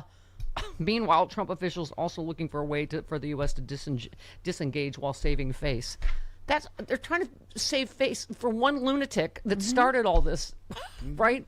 And I don't know how they do that. I mean, Jody, we're going to end up way worse off than we were. I mean, the fact that he's sowing it so they won't have a nuke, we were doing that. Yeah. The Obama deal did that. The strait was open. Now Iran is saying they're not negotiating at all until he's gone. Right. I mean, they know we're out of ammunition. Like, by the way, saying we're going to hunt down the leakers, there was a whole story about that. Iran already knows. A lot of that's like publicly available information. They know the position we're in. Yeah. And so they're saying they're not going to they're not doing, why would they? They're gonna wait him out. I mean, it's just such a disaster he's gotten us into. Yes. And they've said we will always control the strait. Like, I don't know how you're gonna make them stop now. Right. Sorry, I'm screaming. I'm getting really exercised. Yeah, the what do you call it? The Pentagon revoked Air Force Secretary Frank Kendall's security clearance Friday after accusing him of improperly sharing classified details about Air Force One. It's this whole ridiculous Air Force One story because President Veruca Salt had to have his shiny cutter bribe plane right away. I mean, and so again, they're going after the wrong person. He said, people. Yeah, I can't even anymore with this plane story, right? All right, as Charlie Pierce is coming up, bottom of the hour, we have Mike Nellis joining us, hour 3, 20 minutes after the hour. He said Mike Rogers is why I put out a video of him talking and trying to scare Michigan voters of the sexy, smooth Arab guy. Rogers talks about solving Michiganders' problems and acts like he's not a bootlicking fascist. LOL, his wife never speaks, of course. Okay, but she is like a ball of pent-up rage. You can see it. Yeah, she's so mad about how hot Abdul Al-Said is. She really wishes that Mike Rogers had his torso and likability, and that she really was mostly mad because she knows she's going to lose in that video. Yes. My hope. Well, the other thing, by the way, is how many other people can call him a terrorist, right? And meanwhile, you said if actually interested in denuclearizing Iran, one of the worst possible moves is nuclearizing Saudi Arabia. You said, why are we giving the Saudis so much permission? I mean, these are the actual terrorists that actually attacked us on 9/11, not Al-Sayed or Mandami, right? Well, of course, but I mean, I think we all know the answer to the question, why does anyone get anything from this regime? Because they paid for it. Right. Because they paid for it. But I was, trying to make the point, like, just to be clear about exactly, the Saudi Arabian, not only did they help the 9/11 hijackers and clearly know a lot more than the public knows, but it's led by Mohammed bin Salman, who's awful and horrible and has violated the human rights regime. And we're going to give him a nuke? He doesn't even let women drive. Yeah. All right, here is noted. And I agree with that, Stephanie. Uh-oh. The only place we agree on. Speaking of bigotry and Islamophobia, here is noted Republican from, where's she from? Crazy Town. Yeah. Republican of Crazy Town, Nancy Mace. Yes. Ooh. With Omar Jimenez of CNN. I want to ask you about something you posted online. A few days ago, you wrote, quote, every single Muslim holding public office in America is a Trojan horse and a threat to both national security and our republic. Are you saying that anyone who is Muslim is a threat to this country? That's not what I said. Number one, I think we do have a real issue with radical It sounds Islamic like that's what you're saying. No, I was talking about elected officials. When you look at what has just happened. So in any the last Muslim couple elected of months, officials, sorry to cut you off, but just to be clear, any elected Muslim officials. And in the future, when our granddaughters are wearing burqas to school, we're going to look There's no back indication and say, that how that did is this happen? happening on a wide basis. Folks that are getting Have you into seen office. Did you see the parade in Chicago today? Have you seen Dearborn? In Dearborn, An Michigan, expression of one the culture, mayors in Congresswoman, is Michigan different than a is gonna hold blanket a city parade. policy. It's the guy complaining about the call to prayer 5 times a day. They're trying to push these people out and our values out, and that's wrong. I think this is a conversation that we have to have. What are our values and what do they look like? I don't want to hear the call to prayer 5 times a day in an American city. I think if you that's don't want wrong. to hear It's it, not our that's okay. values. The First Amendment, protects from freedom of religion. Wow. Yeah. That was journalism. In case you haven't heard that in a while, that was journalism being done. Also, Jake Sherman, we gave an award for Trump said, a lot of people are saying I'm the greatest president ever, and he just said, no one is saying that.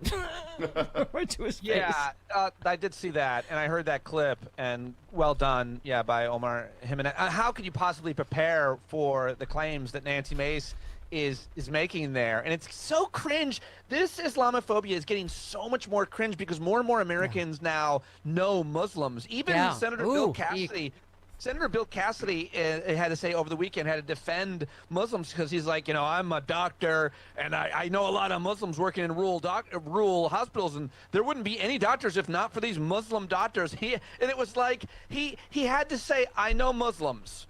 Yeah. It's been horrible since before 9/11, where I lived when 9/11 happened, the Islamophobia, because it's just unbelievable that people are still connecting American Muslims, especially someone like Abdal, not even especially, I can't believe I caveated it. Yeah. Any American Muslims to terrorists. It's so gross, although she does make a good point about I don't want to hear the call to prayer. I don't want to hear that horn when there's a fire and the volunteer firefighters have to show up. I don't want any horns or noises. Speaking of the call to prayer, remember when she showed up at the prayer breakfast and said, sorry I'm late, my boyfriend wanted me. And I was like, honey, no, I have a prayer thing.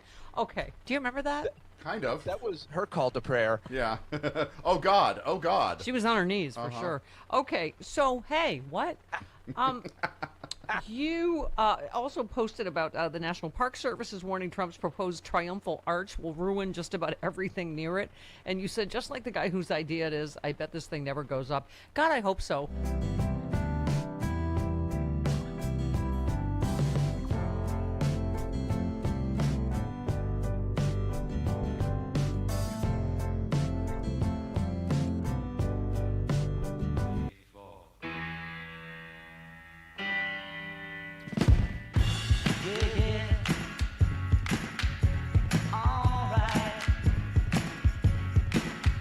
Stephanie Miller.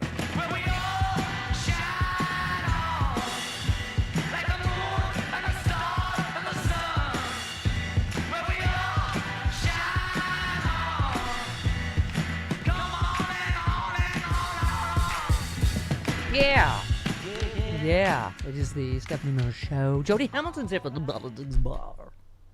And Charlie Pierce joining us bottom of the hour. Yep. As I just mentioned, Spencer says Iran has completely ruled out any future negotiations with the Trump administration, declaring it will wait out Trump's term until January 20th. 2029, and someone said this strategy makes sense. In fact, Trump may well go through an entire arsenal of missiles, and then Iran can strike back at leisure. Donald Trump has no military background. He's watched way too many TV shows where the world is saved in a 1-hour episode by the lead character. Trump, in his mind, comes up with a brilliant plan out of nothing. He has no ability to formulate goals or strategies or achieve goals. They've done this before. They waited out the Carter administration. Right. They did. Yeah, that's their Well, MO. they were also Reagan was had a some rat shenanigans bastard with that as too. well. But That this was is- like there were back channel stuff. Reagan was- effery. Like yeah. I mean, I know it's like you're right. Republican dirty tricks are not new, so that's not all on Jimmy Carter. No. But yeah, Van says as gas prices have pushed up to over 40%, driven by Trump's war in Iran, he has also been depleting America's strategic petroleum reserve to its lowest level since 1983. Trump is draining our safety net to try to hide the cost of his war. I mean, I get depressed, Jody, when I think of the hole we have to dig out of in so many different ways. But I think we can't despair because, then you're going to throw your arms up and go, oh, my God, it's just.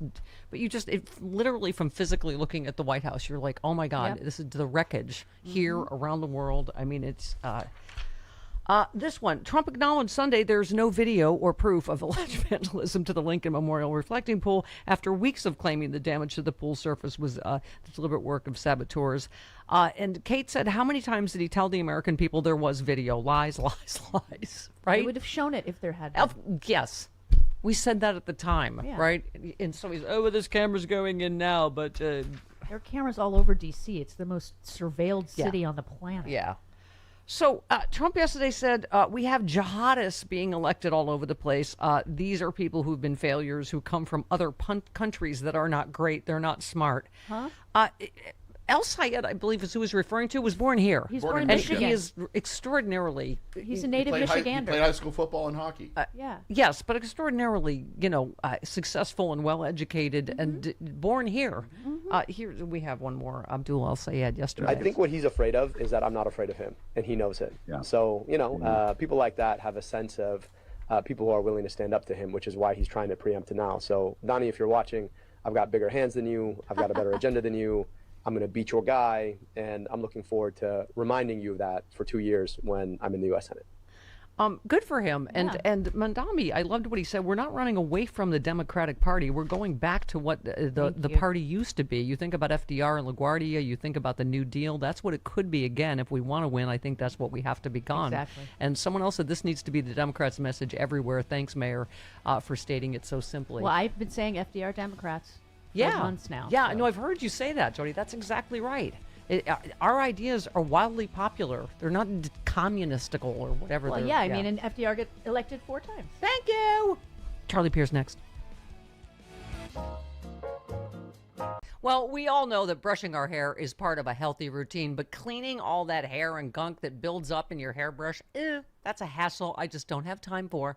Enter Bristle Beauty. Their Forever Brush is designed to be the last hairbrush you will ever need. The handle is beautifully made, incredibly durable, and built to last. When the bristle pad starts to wear, you simply pop it out, snap in a fresh one, and that's it. No waste, no fuss. And because life gets busy, Bristle offers a subscription that delivers fresh replacement bristle pads right to your door. Right now, when you buy a Forever Brush starter set plus 2 replacement bristle pads, you'll save 10% with that promo code Stephanie. Visit bristlebeauty.com. That's BRISSLE beauty.com, and use that promo code Stephanie at checkout. People that are like, oh, Sophie Cunningham, you didn't even know who she was before she made those comments. So you're not a fan of hers, you're a fan of her bigotry, and that's embarrassing. Why do you have to open your pie hole in the first place? There isn't one trans athlete in the WNBA. All of a sudden you're like, protect girls from, biological men, but they're not speaking up against these abusive coaches. They're not talking about the financial disparities within women's sports. They're not talking about any of these other things that are actual threats to women in sport, and then you're going to open your mouth about a subject and it's this one? Yeah. Come on. Yeah. Sexy Liberal. This year, one show only in Southern California. Hollywood, the city of magic. Saturday, October 24th in L.A. One night, one chance. Let's get it right. The Sexy Liberal show returns to the Saban Theater. One night only, October 24th. Starring Stephanie Miller. Give it up for yourselves, L.A. Sexy Liberals. God bless you. John Fugelsang. Cable news, it should be called the stuff they air between Viagra and Cialis ads. Comedy duo Frangela. You're the kind of good white folks who adopt black babies. Yes. And not because they're cheaper. And outrageous Hal Sparks. Believe me, I have a lot of liberal friends who love this country enough to vote almost every other election. Special VIP meet and grope tickets for palling around with the stars after the show at the Saban in Beverly Hills. All right, Mr. DeMille, I'm ready for my close-up. Only one Sexy Liberal show in 2026. Saturday, October 24th at the Saban Theater in Beverly Hills. Tickets on sale now at sexyliberal.com. Next is Separation of Church and Hate by comedian and broadcaster John Fugelsang. John was raised in the Catholic Church by a mom who was a former nun and a dad who was a priest. He writes about how he thinks Christianity has been hijacked by far-right groups and politicians who want to impose their narrow views on government, often just to justify the oppressive and unequal policies. He takes readers through common fundamentalist arguments on abortion, immigration, LGBTQ rights, and more, exposing what he calls their hypocrisy and inaccuracy through scripture, common sense, and humor. This book is for anyone of any faith who's sick of religion being used as a hammer for hate.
My dad, in 1972, took a vow that he would never own a stock or a bond.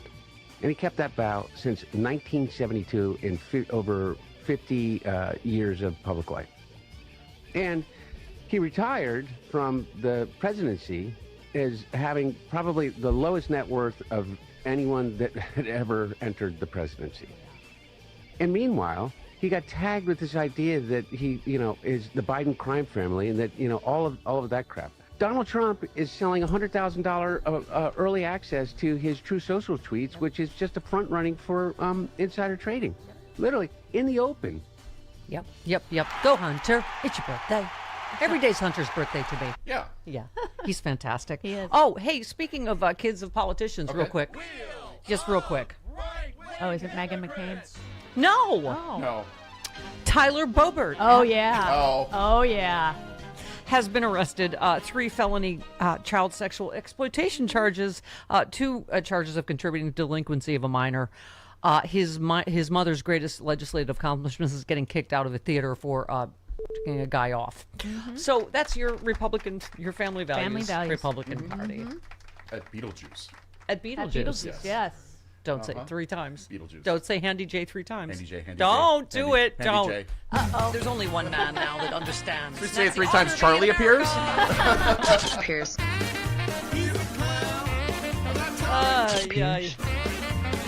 Charlie Pierce, political columnist for Esquire.com.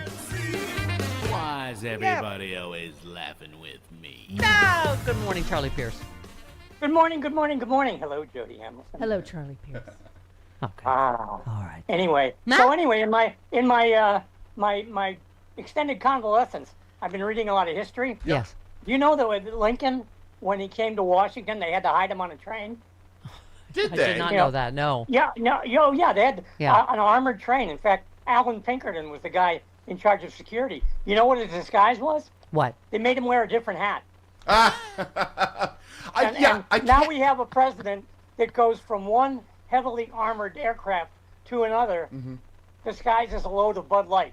Yes. Charlie, can I just say, as someone that's been in the White House press pool, this line in the story, one U.S. official described the plane carrying the press and staff as a decoy. That's exactly what it was. Well, yeah, I mean, the guy's at least being honest. Of course it was.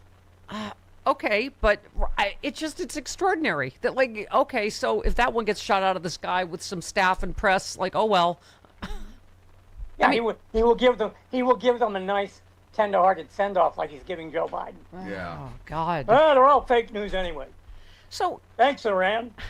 Can I just say, your headline, Trump is just one slimy move away from plunging us into an ugly conflict with former allies. You said, I mentioned this yesterday, Charlie, but an American oil company connected to Trump is preparing to sink wells in remote Greenland despite not having received permission from local authorities. Again, when you're looking over here at the Iran debacle, you're like, wait, what? Right. They're already there. Yeah. It's like his backdoor plan to invade Greenland and no one's even paying attention. I don't know. I mean, if I'm Denmark, I'm sending police and army, and I'm arresting all these sons of bitches. I'm sorry. Yes. That's okay. That's all right. Is that one a good one? Okay. That one's fine. We're going to let that fly. Thank you very much. Okay. I'm arresting all of them, and I'm throwing all their equipment into the ocean. Yeah, absolutely. Charlie, so we just played Caroline Leavitt saying the country because of Trump is much more affordable. And also she said, let's see, blah, blah, blah. Oh, you have to vote because your vote will be the only thing to stop this looming threat of communism and socialism in our country. I mean, is this going to work? Because as Jody was just saying... Boy, I hope not. I just... I thought, I was done with the Cold War. Yeah. I think I said this the last time we talked. Yeah. My instincts are very rusty. Yeah, well, I had to go, refresh my memory of all my comebacks. Yeah. Yeah. Exactly. But we were just saying that, what Mandami just said about FDR socialism, we're like, yeah, good. Those were, that's what the Democratic Party was. Francesca Hong in Wisconsin talks about sewer socialism, right, which was a term that was invented in Wisconsin by socialist mayors of Milwaukee, and that meant exactly what it said. Socialism meant you had a sewer system and a fire department. Right. You know? And I was saying it's good if this pendulum's swimming back and we move the center more to the left where it should be. All of these policies are wildly popular. They're not, whatever. That's the other thing. Calling what El Sayed is running on as quote unquote far left it's dead in the middle of the Democratic mainstream. It is. Right. As near as I can tell. Yeah. Right. I mean, so that's what they've got. So the other thing I wanted to talk to you about, so Max Miller, obviously, not getting out. Oh, boy. And meanwhile, this thing, so the same appearance Caroline Leavitt made on Hannity, Chris, Yep. They're trying to now take down the guy in Maine, the lumber guy. Right, because, he said that he hit a woman. And so I had to look this up. His name's Jackson, the lumber guy. Troy Jackson. He was accused in a Republican PAC ad of hitting a female colleague. So, and then that got picked up, Fox News, right wing, whatever. There was a 2021 incident where he argued with Maine State Senator Heather Sanborn and threw a water bottle. However, multiple eyewitnesses said Jackson did not appear to be aiming at her when he threw the bottle. It hit a desk or a wall before falling to the floor. None of the accounts said the bottle hit her. But this is all they've got. Right. Right? Boy, I'll tell you what, they've got spelunkers doing Oppo research so now. much. Yeah. They're going deep into people's history. But by the way, if you haven't read it yet, the American Prospect has a deep dive into the angry enigma that is Max Miller. And it turns out he is not just a colossal D to the members of his immediate family. He has been a colossal D his entire life to everybody. Yeah, not just to women. Yeah, I know. I mean, I'm trying to think of the attack ads against you, Chris. They'd have to go back to you throwing your Yule log against the wall when it didn't, or not Yule log. What was Lincoln it? Logs. Oh, if it didn't come out like on the package, you would throw it. If I couldn't get it to look like the Lincoln Log thing on the front. Chris Lavoie has had an anger problem since he was 4. No, well, let's be fair. a perfectionism problem. When I was a kid and I was losing at Risk, I would yell earthquake and kick over the board. See? See, I wasn't the only Charlie one. Pierce has been a violent felon since the time. My college roommate was losing one time, and he just said nuclear. He put lighter fluid on the board and declared nuclear holocaust. All right, that's one way of winning. Charlie's roommate does not belong in the United States Senate. Yeah, lumps of multicolored plastic. All right. So wildly dramatic CNN data chief Harry Enton suggests Pete Hegseth's job may be on the line ahead of the midterms because they always have to blame somebody, right? Yeah. I mean, and he is to blame, but so is Trump. Well, right? we don't have any Thads because of him. Right. Well, Thupper and Thuckatash, we're all out of Thads. He said Pete Hegseth, as I said, the lowest of the low. I believe do we have that? Yeah, we have this. Hang on, Harry Enton, real quick. Yes. You just look at Pete Hegseth, and he manages to be the lowest of the low. That's what we're talking about. Take a look here. Pete Hegseth, as I said, the lowest of the low, 22 points underwater, and this has been something that's been going on throughout the entire administration. He has been underwater in every single poll that I could find. That is his job disapproval rating being above his job approval rating, and Iran has not. Oh, I just thought of a new drinking game. Which drunk is going to get fired first? Pete Hegseth, Judge Janine, or Kash Patel? I think it'll be Hegseth. Okay. Yeah, someone's going to have to take the fall for the Iran debacle. Yeah, because Pirro's going to step up and retry the pool guy. Yes. Oh, God. That's going to be her test of loyalty. Well, and Fauci. Yeah. Don't forget. Oh, and Fauci, yeah. That's God. true. I love this because we go back a ways, you and I, Charlie. Enton compared Hegseth's approval rating to that of Rumsfeld, who sat at -7 ahead of the 2006 midterms. Cheese and crackers. That was nice. Stars. Stars and garters. This is, I mean, one story after another, Charlie. America's depleted weapons stockpiles undermine Trump's leverage with Iran. I mean, they're saying they're done. They're not they're gonna wait Trump out until his term is over. Yeah. Why not? They have the absolute geographic advantage. Right. Nobody else in the world wants this war. Netanyahu's not paying attention to him anymore. Right. I mean, why would anybody come to this guy's rescue? Well, even I'm sure going to start hearing this on Fox News. Retired General Jack Keane, Fox News, analyst, warned that Trump's negotiations with Iran are not working, arguing Iran is asking us to surrender and they will get more violent to damage Trump politically ahead of the midterms. I mean, we are just literally over a barrel of oil, aren't we? Yeah, I think Iran is smart enough not to do anything that will create sympathy for Trump, including massive terror attacks. Right. They don't need to. Right. They're holding the entire world economy hostage without firing a shot, really. Yeah. And why would they go out of their way to screw up the leverage they have? Yeah.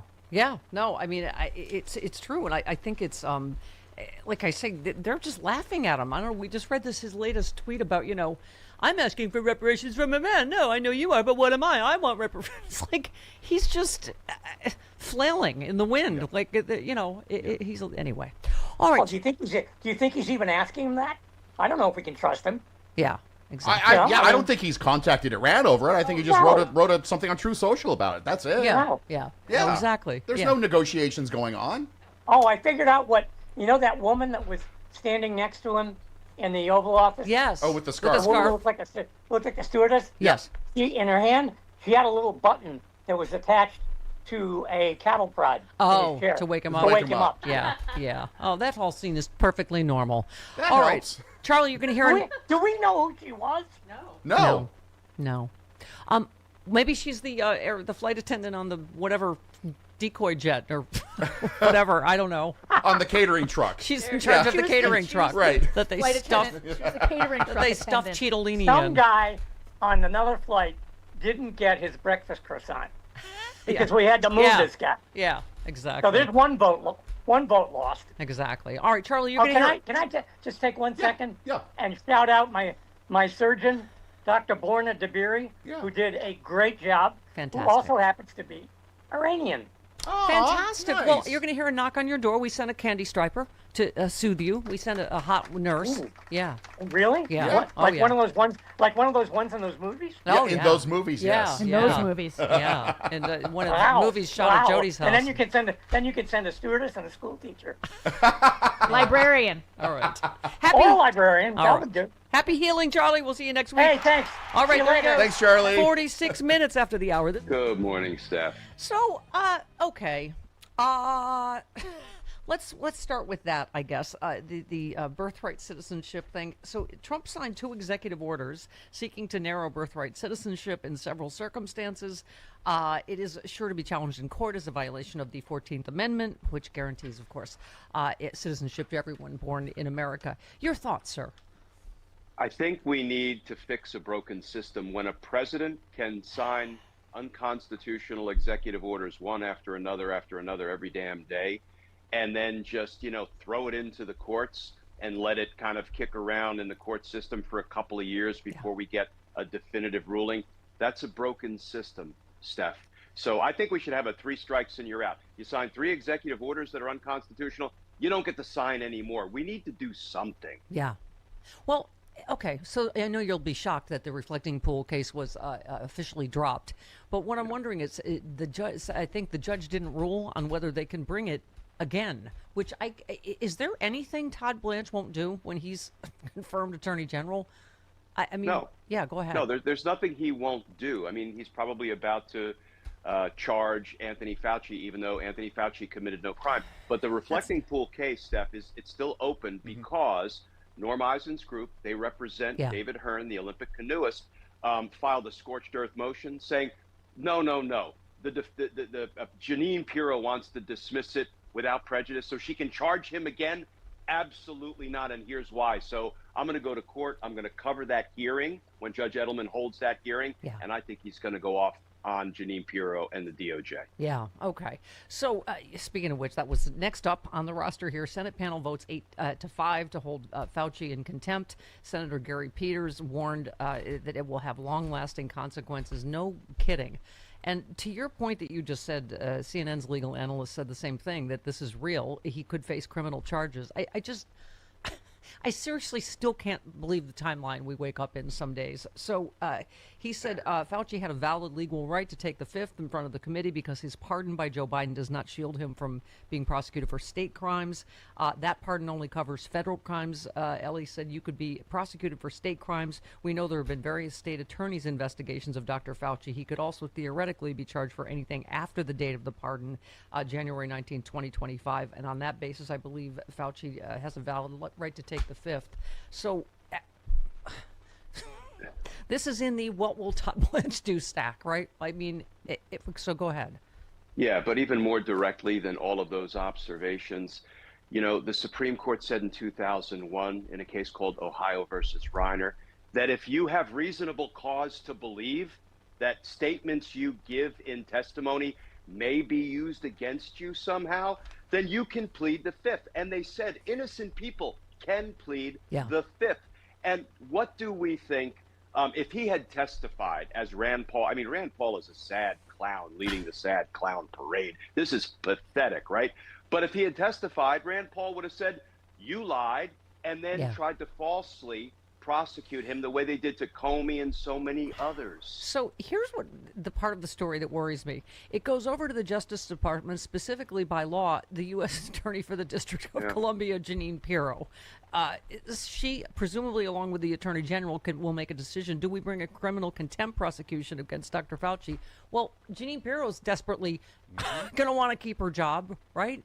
Oh, but there's a big sliver of silver lining here, Steph, because contempt of Congress, even though it's a misdemeanor crime, which means ordinarily you don't have to present it to the grand jury, there's a special law with respect to contempt of Congress that says, even though it's a misdemeanor, you must present it to the grand jury to see if they agree that Anthony Fauci should be charged. How many times has Jeanine Pirro fallen flat on her face before D.C. grand juries? And if she has the bad judgment to try again with Dr. Fauci, they're going to laugh her out of the grand jury room, I predict. I was going to make a drunk joke there, but I did not. But yes, I'm guessing that she's fallen many places, including in front of them. Okay. Thanks for liking my Jeanine Pirro skit. Oh, I really did. I was watching it over and over again. Glenn, I mean, again, I apologize for bothering you. Sometimes I'm going to burst and I have to text you outside of our show segment. But I did ask, I was like, what quote-unquote evidence did she show the grand jury? I mean, how is she not disbarred? Can you explain this?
After the hour.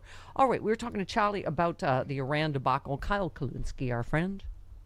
Here he is. We're getting lectures about terrorism from these. To Charleston Air Force Base. Hold, please. Was called the Spirit of Charleston. Hold, please, everyone. Oh, wait a minute. Okay. I was showing them the video of Pete Hegseth. Oh, Pete Hegseth rubbing his snot into his hair. That's why his hair looks like that. Yeah. So he's previously said he never washes his hands, and he's literally wipes his nose and then he puts it through his hair. Get a bristle beauty brush. Type in Stephanie in the box so you can do replaceable bristles. You disgusting pig. Okay, sorry. Sorry. Okay, now we got Kyle Kulinski. Go ahead. I love the idea that we're getting lectures about terrorism from these people. Donald Trump carpet bombed a little girls' school in Iran, killing 170 precious little girls, and they actually triple tapped it. They knew it was a school. They knew it had little girls, but those were the little girls of the IRGC top-level officials. And so they thought, we're going to send a message. So I don't want to hear anything. You can call Abdul Sayed whatever the hell you want to call Abdul Sayed. It's not going to land because everybody knows you are the real extremists. You are the real terrorists. Thank you. Exactly. Talk about killing how many fishermen in boats. Like, we're the terrorists, unfortunately.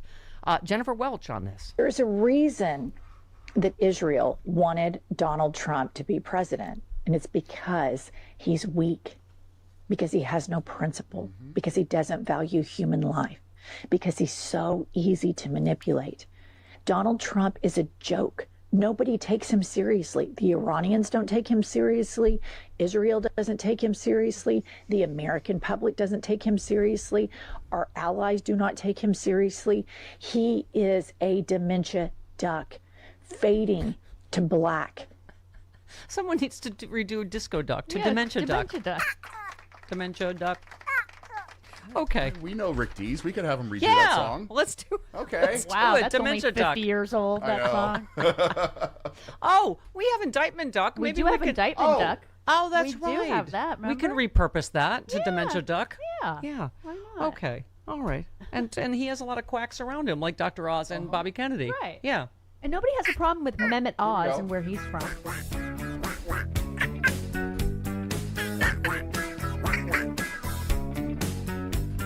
Republican Party the other night.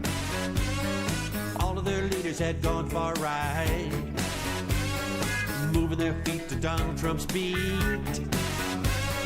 That's how they lost 40 seats. Yeah. All of a sudden things began to change. They're looking into things that seem so strange.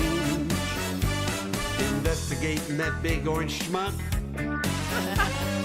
Looky here. It's indictment duck. I want to see him arrested. I want a convention. Impeachment, motherfucker. Indictment Duck.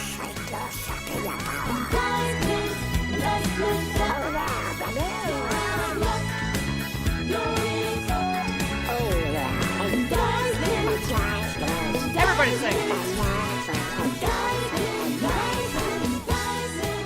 Yeah. Yeah. I don't even remember who did that, but it's fantastic. I think that was Mike. Rocky Was it Mountain Mike? Mike. Was it Mike? Yeah. Oh my That was God, Mike. it's fantastic. We can repurpose that. Dementia Duck is just okay. All right, yeah, we were talking about this to Charlie. America's depleted arsenal of offensive and defensive weapons is undermining Trump's leverage with Iran. No kidding. Former Defense Secretary Panetta characterized the shortage of munitions stockpiles as poor planning by the Pentagon at a time when not only is there a real chance of renewed attacks against Iran if diplomatic talks fail, but also there are potential threats from Russia and China, particularly if Beijing decides to invade Taiwan, which this would be a good time, wouldn't it? Oh my God, the moron, Donald Trump. He said, so this is a dangerous moment for the United States to have these reduced stockpiles of key weapons at a time when these threats are all real. And so if Trump were to greenlight an expanded airstrike against Iran, the dwindling quantity of these munitions could force the U.S. military to lean more on piloted bombing missions, meaning more dead. Yeah. Right? Americans. Trump and Hegseth have vigorously defended the quality of the stockpiles. The president warned those leaking sensitive information are being hunted down. Oh, I see. So it's not the terrorists. We're hunting down people that are telling the truth about. But this was an interesting point, Jody. Experts argue while leaks may specify the number of U.S. munitions, they were never necessary to know the extent of the problem, as information about stockpiles is available in unclassified sources. They said Iran has likely known for some time that U.S. munition stockpile limits would be a constraint on the military options. So it's not a leak, really. No. All right, Mike Nellis and more coming up.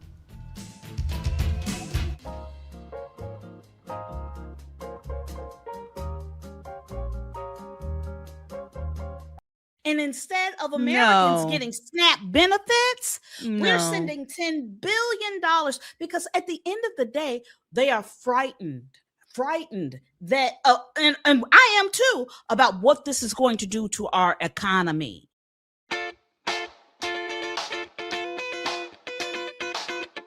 Hi, I'm Frances Callier. And I'm Angela V. Shelton. We are Frangela, and welcome to 0 sane days. 0 sane days. Have you had a sane day? Nope. And not going to have one today. If you've had a sane day, put it in the comments. Let us know. You're lying. You a lie. Don't even try. Okay. Tell me about them sane days.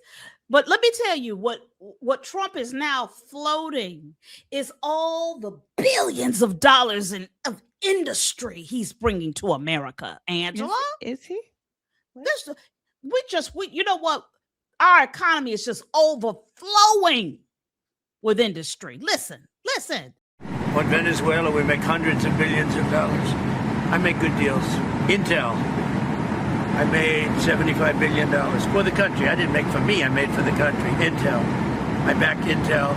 It's the hottest stock right now on the New York stock, on the various stock exchanges. So we made about $75 to $80 billion. Did you hear that, Angela? I have a number of concerns. A number of concerns. He's making billions. Okay. No, isn't there this thing called like stock manipulation? Isn't there saying for the president of the United States to start talking about what's the hot stock? And I've just somehow made $75 to $80 billion worth of deals that made somehow $75 to $80 billion for the United States.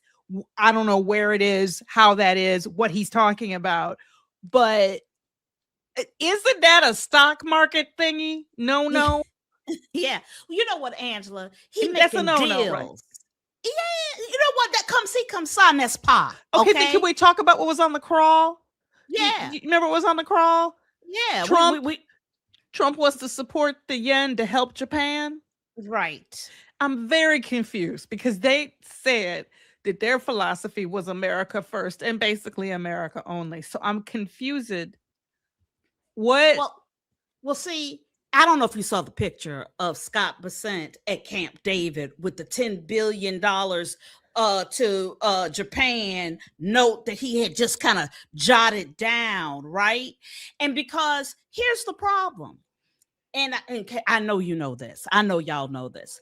If Japan, who are having a problem with the yen, starts selling American treasuries and bonds, it messes up our economy. That's so weird. Their economy. Oh my gosh, this is so weird. So you're saying that our economy affects and is affected by the rest of the world? Yes, Angela. Wow. And instead of getting us health care, and instead of Americans getting SNAP benefits, we're sending $10 billion because at the end of the day, they are frightened that, and I am too, about what this is going to do to our economy. Our economy is dependent on Japan. On the yen. See, that seems to me like a pretty big story. Like maybe should be the focus of the person questioning him right now. What? Thank you. Why do they just stand there and let him just make up stuff? And nobody ever goes, how do we get this money? You're right. And what is it going to? Your slush fund? Or is it going to fixing roads? Because you're not doing any of the projects that we funded. So what do you want to put your hand, your whole body, foot on the scale for a stock real quick before we're on our way out? Like what in the world? What? Did you see that? Did you see that now companies are paying $100,000 a month? Yes. For Truth Social, for pre-cooked Truth Social his posts before he posts them, before everybody else sees them. It's a business, girl. It's a business.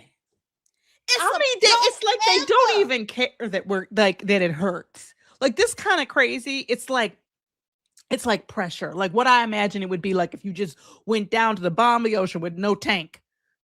Okay, or anything. But you're gonna try but this is my problem with this this country. We worried about the kid out on the corner, hot on the block. Yes. Meanwhile, the president of the United States is doing far worse. Far worse. There are Black people who are dead for the possibility that they committed a low-level infraction. Not even necessarily something overtly criminal. It's one thing that Black people, we have been told that we have to put up with this kind of hypocrisy and this kind of crazy. And so we have a certain amount of tolerance for it, right? But this is when you bring Black people to the point of really every day, multiple times a day, you are the thing that you are pushing it and you are playing with fire because we're already on the edge. Okay. On the edge. And for me, this is what I want to know from everybody watching this video. Put in the comments, what is the story that we're not paying attention to? Yes. Because as we're talking about this story, what else? Another one. What else? Just remind. Let's just get a list going of the things we're not paying attention to. Because you know what? It's been 0 sane days.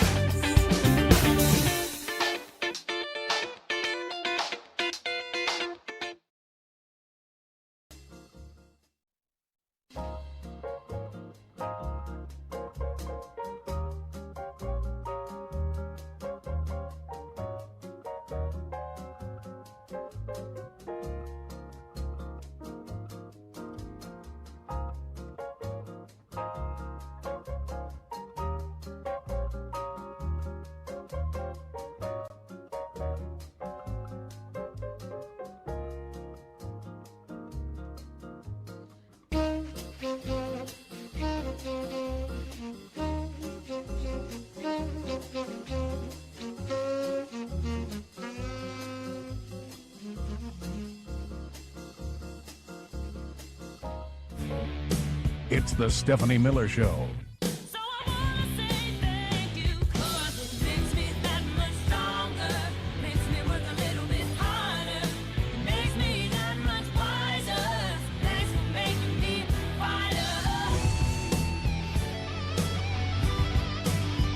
Mitch McConnell, dead or alive, or somewhere in between. We're just gonna play this game. So my theory is that, like, maybe even half of the Senate is already dead anyway. So, I'm just saying. Okay. I mean, when you think about, like, they are old, like old. Oh, yes. Right? Yes. Like old. Yeah. Like, yeah. I mean, so, decrepit. Yeah. So I wonder. I'd be like, what y'all doing over on this side? You know what I mean? So I'm not. Yeah. So I'm going with dead. Okay. Jasmine Crockett. She's made of magic. She was on with Anthony Anderson, who was filling in for Kimmel last night. Yeah. Can you believe, Jody, the timeline that let's review, shall we? So the timeline we find ourselves, a United States senator is likely dead. Is likely, what's the word? Dead. But we still have no confirmation of that. Really? No one's been able to get eyes on him, video, nothing? They're going to wait another few days so that it doesn't look look so they waited. suspicious. Yeah. Okay, well, we offer our thoughts and prayers about Mitch McConnell's impending death. What else?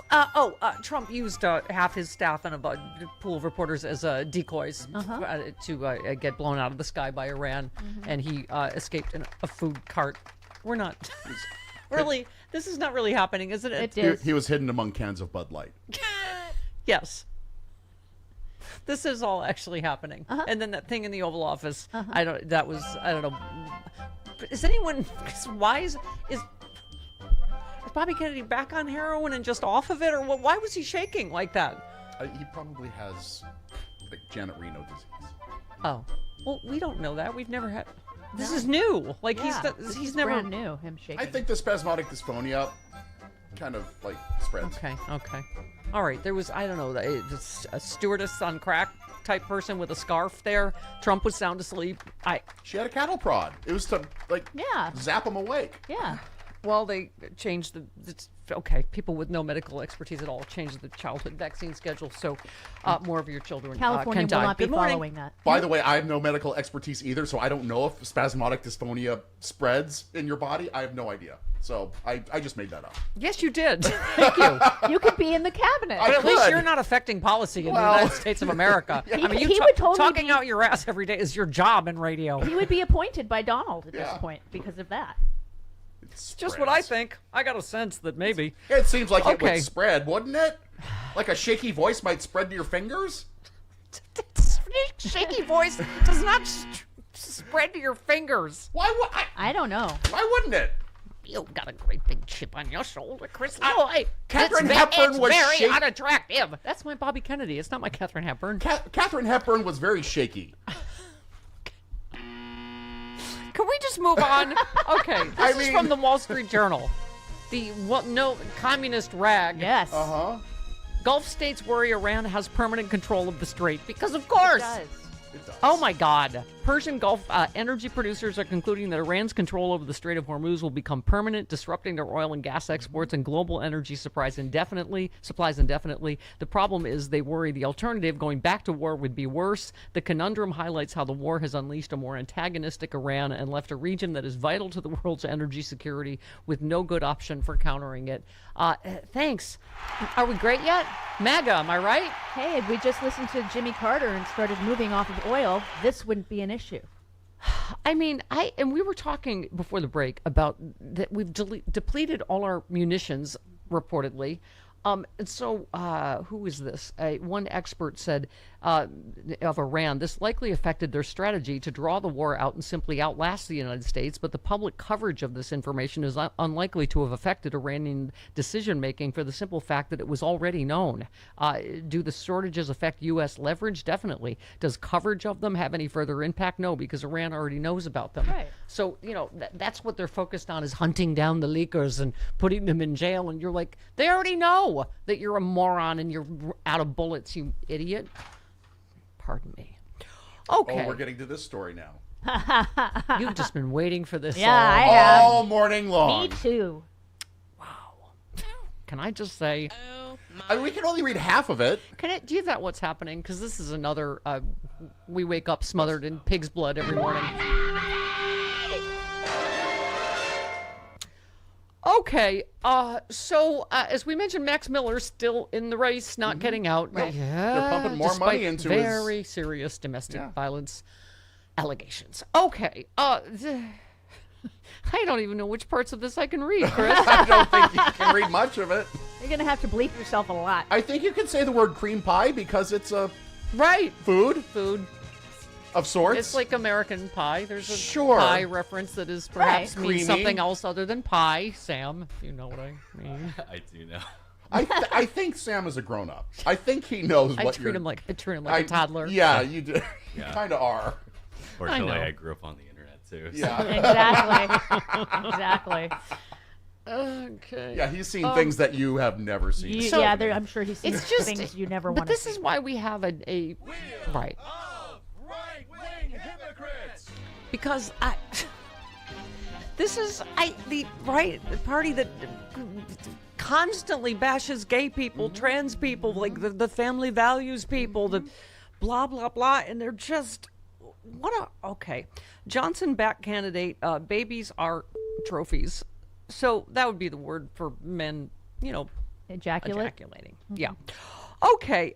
This is in the year of our Lord 2026 in the New York Times this morning. So I'm just, as you know, we're a news-based, journalistic outfit. What was that? John Conyers called us the Stephanie Miller newscast. Yes, correct. Yes, indeed. Okay, the New York Times writes, I'm just a conduit. You are. You're just reading the news. They write, because this is a family newspaper, I cannot quote the piquant term that Brandon Herrera, a Republican House candidate in Texas, used to refer to children in a 2023 video. I can only report that he called them trophies for getting a man to ejaculate, nor, alas, am I allowed to repeat the obscenities that Herrera, a gun influencer, used to explain why the opinions of mothers are without value. I can only say that he argued essentially that getting pregnant requires no special skill. 2 weeks ago, ahead of a fundraiser that Mike Johnson, noted man of the Lord. Yes. Was holding for Herrera. The Austin American-Statesman, the newspaper, reached out to Herrera's campaign about these resurfaced comments. Herrera's team responded with a crude visual pun that, once again, is too vulgar for me to describe here. Picture of a cream pie. Okay. In a 2022 video, here it is. I can't tell you about the Nazi and eugenics stuff. What now? Herrera and a buddy in sunglasses tested a Nazi-era submachine gun, then goose-stepped to a Nazi marching song.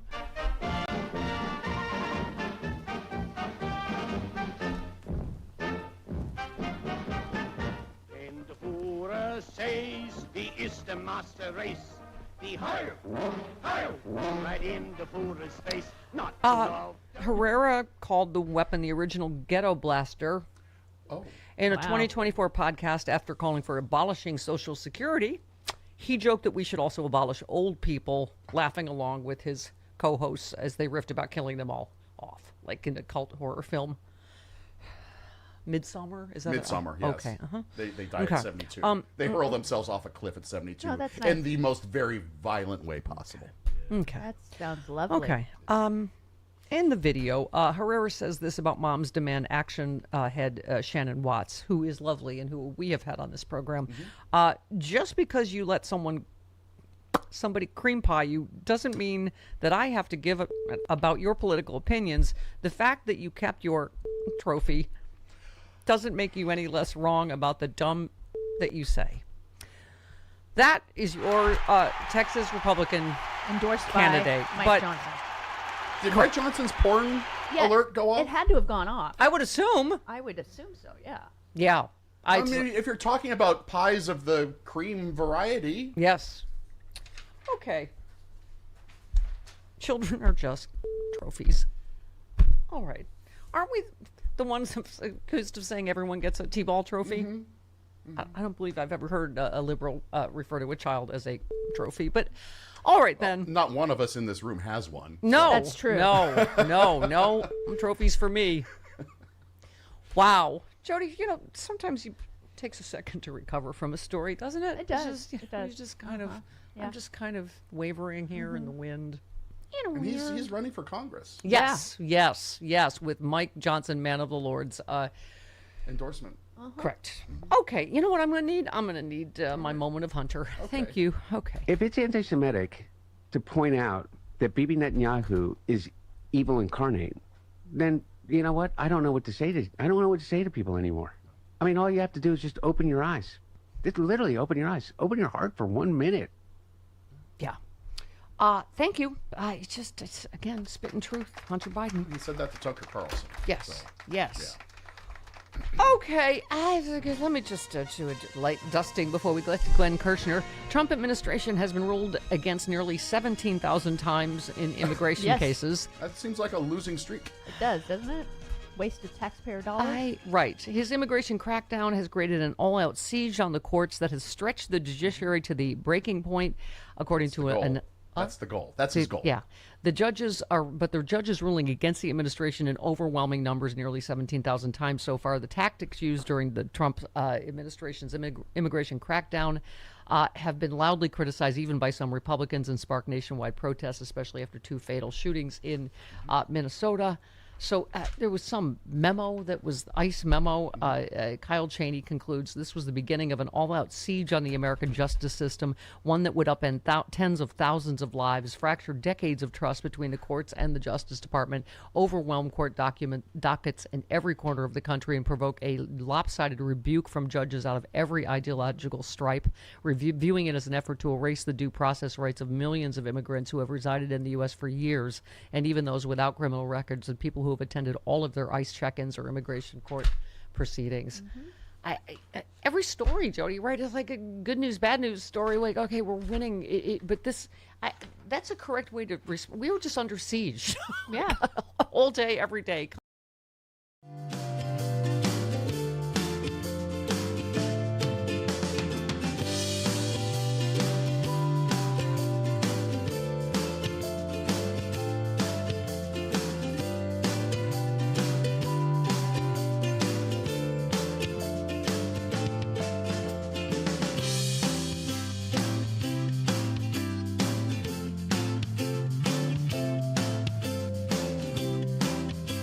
Corruption in every story. There's always kickbacks or Trump buddies or he and his family making money. Yeah. Money to be made. On the suffering of human beings. Absolutely. In our name, with our money. It has already flooded one company with cash. It's worrying immigration advocates that it will upend local oversight efforts. Over the last 2 months, Department of Homeland Security has purchased 4 lockups in California, Minnesota, and Kansas, totaling $2.2 billion from Core Civic, one of the 2 major players in the immigration detention industry. It's an industry. Yeah, now? it's an industry, right? That people are making money off human suffering. It's just. Okay, good morning. Do we have my good morning song? Good morning. Good morning. Good morning. Good morning. It's really a lot. It's really a lot.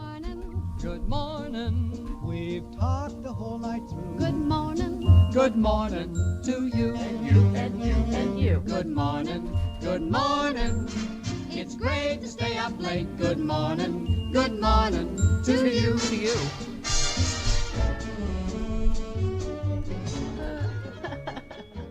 Okay, Mommy's got to go put some cucumbers on her eyes It's for a only little Tuesday. bit. I know. But Mike Nellis is coming up. That's Yes. good. Yeah. Nellis Jody's gets it here. done. He'll get it done. Yeah, sure. Meow. 20 minutes. I need to go watch the polar bear cub with the cone on his head again. 20 minutes after the hour. You can go watch Shadow find a new mate.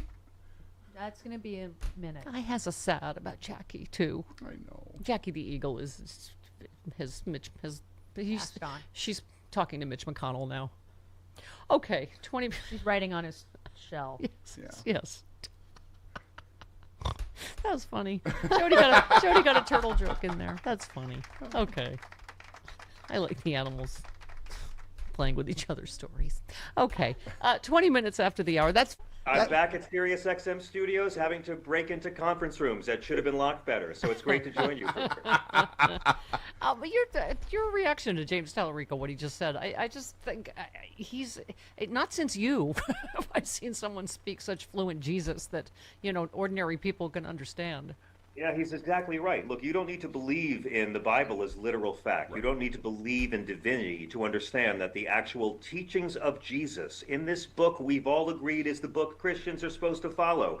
Whether it's real or literal or divine or whatever, the teachings of Jesus are completely incompatible with the policies of this administration. You cannot follow Jesus and follow Trump. I ask people to challenge me on this, call my show anytime. These people follow Christianity.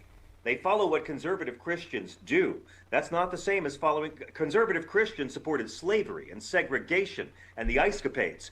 Jesus is much more radical, as Tallarico said. And you can't be pro-death penalty. You can't be pro-repel the stranger. I mean, he commands you to heal the sick. He commands his followers to care for the poor, both individuals and nations. And that's why they worship Jesus, but they don't follow him. And you'll never see a Republican quote Jesus or fight to put his teachings on the side of a building. They don't do it. They use him. They don't follow the guy. John, you've always been a better man than I, so I wouldn't say that, Steffi. I think I've seen your prostate. I mean, you're pretty strong. But go on. Thank you, John. You're most welcome. I mean that with love. We've been backstage we've been in a lot of dressing rooms together. When they got to mic you up, you got to move your prostate. That's why do I have to cough when that? But go on, please. Okay. No, and Chris is surprisingly even a little more welcome wagony than I am to former Trump supporters. But I have to say, I don't know if you saw any of this video on TV. Sobbing Trump supporter breaks down in front of her kids. You can't afford to breathe. Yeah. I hoped it was going to be so much better. An Ohio Trump voter broke down in tears at a gas station. Her kids nearby. You can't afford to breathe at this point. Her minivan still had Trump stickers on it. Yeah. It was so much more fun when other people were getting hurt, wasn't it? I mean, I signed up to watch other people get hurt and persecuted. And I signed up to watch, more tan families than mine weeping in agony. And wow, this shouldn't be happening to us. And I understand the temptation. You want to say, screw these people. They signed up for it. I mean, they saw cops beaten for a lie and decided to vote for this again. But we can't do it. We're the liberals. We're the ones who have to build coalitions with people we don't like to help the less fortunate. It sucks being the good guy. Yeah. And even for people like you and me who are awful people but have to pretend to be good guys, Steffi. So, I mean, I'll respect any growth. And like I said in my book, growth is not to be met with smug liberal I told you so's. Just like, okay, you get that Trump wasn't on your side, let's talk about all the billionaires. They're not actually fighting for you. And when we can get these white folks to realize that they have more in common with those immigrants they despise than the billionaires they worship, you might see some real change in this country. Well, and it's why I always say you and I think everybody in our, what do you call it, Stephanie Miller Cinematic Universe is doing the Lord's work, because it's the disinformation. Like, I can't help but the human in me, the bleeding heart liberal, just wants to hug that woman, and go. Yes, and I would too. And I mean, I'd probably make fun of her kids' clothes, but then I'd hug her and I'd say, I welcome the 21st century. And then I'd take a blowtorch to that Trump sticker. But yeah, I would too. But this is why I say, like, the teachings of I believe with all my being that the teachings of Jesus could save America. That's not the same as saying I'm pro-organized religion and I want organized religion to call the shots in this country. Because organized religion has very little to do with it. And that's why I know you're a good person, because you do care about that lady. We'll make fun of the mean ones. And she had the two little girls there, and I couldn't get to everything with Glenn because there's so much law breaking. But Mahoney posts the FBI's first instruction for reviewing the Epstein files wasn't find evidence of crimes; it was redact Trump's name. Exactly. It took a FOIA lawsuit just to get the FBI to admit the training videos teaching agents how to do it even exist. I mean, that's the stuff that, like the woman at the gas station, you're like, I guess there's just such a solid wall of misinformation, disinformation from Fox News and other. They just don't believe it. We liberal folk, especially those of us on the coast, don't understand that in this country, Fox News is everywhere. It's like a virtual IV drip of denial for white people. You go into bars, cafes, restaurants, shops. It's everywhere in this country. And folks that live in the big cities don't always realize this. Yeah. And that's why we're going to have 3 months of these MAGA folks insisting that a doctor who wants all Americans to never have to do a GoFundMe for their child's surgery.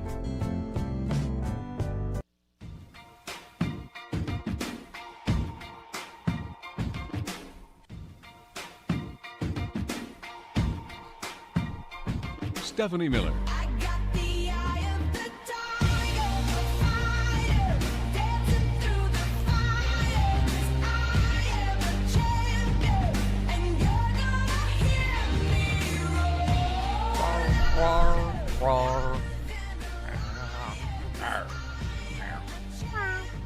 Okay. It's just a little meow. I've lost my roar. That's how I always felt about that song. Yeah. Wow. Yes, this has caused the storm that should this Decoy Air Force One story. Crazy. I had to, I just saw it, Chris, right before it came down this morning. It's just sometimes it really does take a minute to wrap your head around. You're like, what? But I mean, a lot of our friends, Aaron Rupar said, so Trump and the White House lied about which plane Trump was on flying out of Turkey, setting up journalists who thought they were on the same plane as the president to possibly be the target of an Iranian attack while he secretly departed on a different one. Words fail. SV Date said, in other words, everyone aboard the real 747 Air Force One crew, guests, press pool were considered expendable.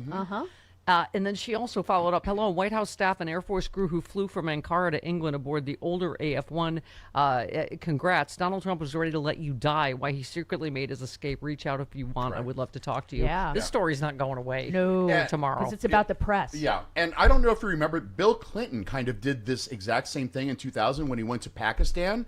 But the press on the Decoy plane were fully briefed on what was going on and what the dangers were. Yeah. They weren't kept in the dark. Yeah. So He just escaped. Well, they lied 16 times about this in the first place. Right. So they said he was on the older Air Force One. He wasn't. He was on a different one. And then they some bull excuse about, oh, the Cutter plane's going on tour like Bob Hope to go visit the troops. It's like, And none of what? that was true. Yeah.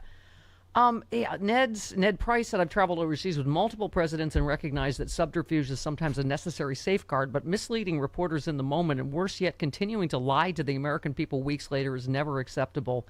As far as I know, that is unique to this president. Yeah, no kidding.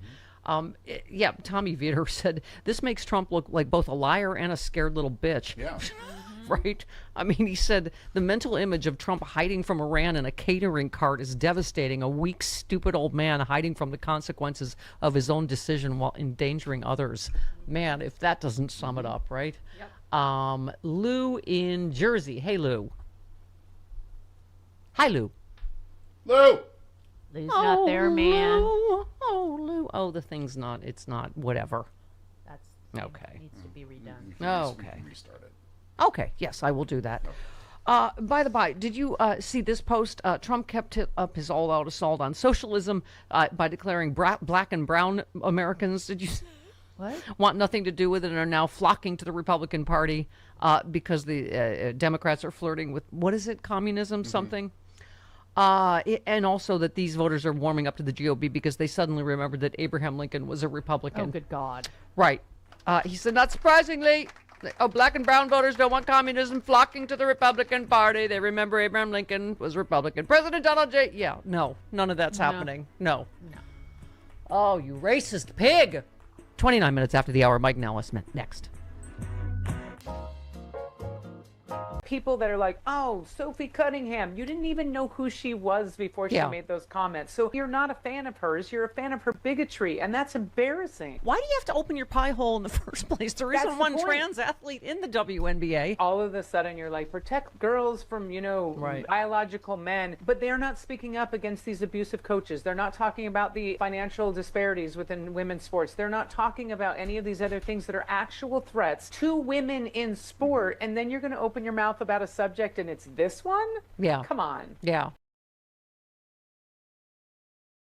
Well, we all know that brushing our hair is part of a healthy routine, but cleaning all that hair and gunk that builds up in your hairbrush, that's a hassle I just don't have time for. Enter Bristle Beauty. Their Forever Brush is designed to be the last hairbrush you will ever need. The handle is beautifully made, incredibly durable, and built to last. When the bristle pad starts to wear, you simply pop it out, snap in a fresh one, and that's it. No waste, no fuss. And because life gets busy, Bristle offers a subscription that delivers fresh replacement bristle pads right to your door. Right now, when you buy a Forever Brush starter set plus 2 replacement bristle pads, you'll save 10% with that promo code Stephanie.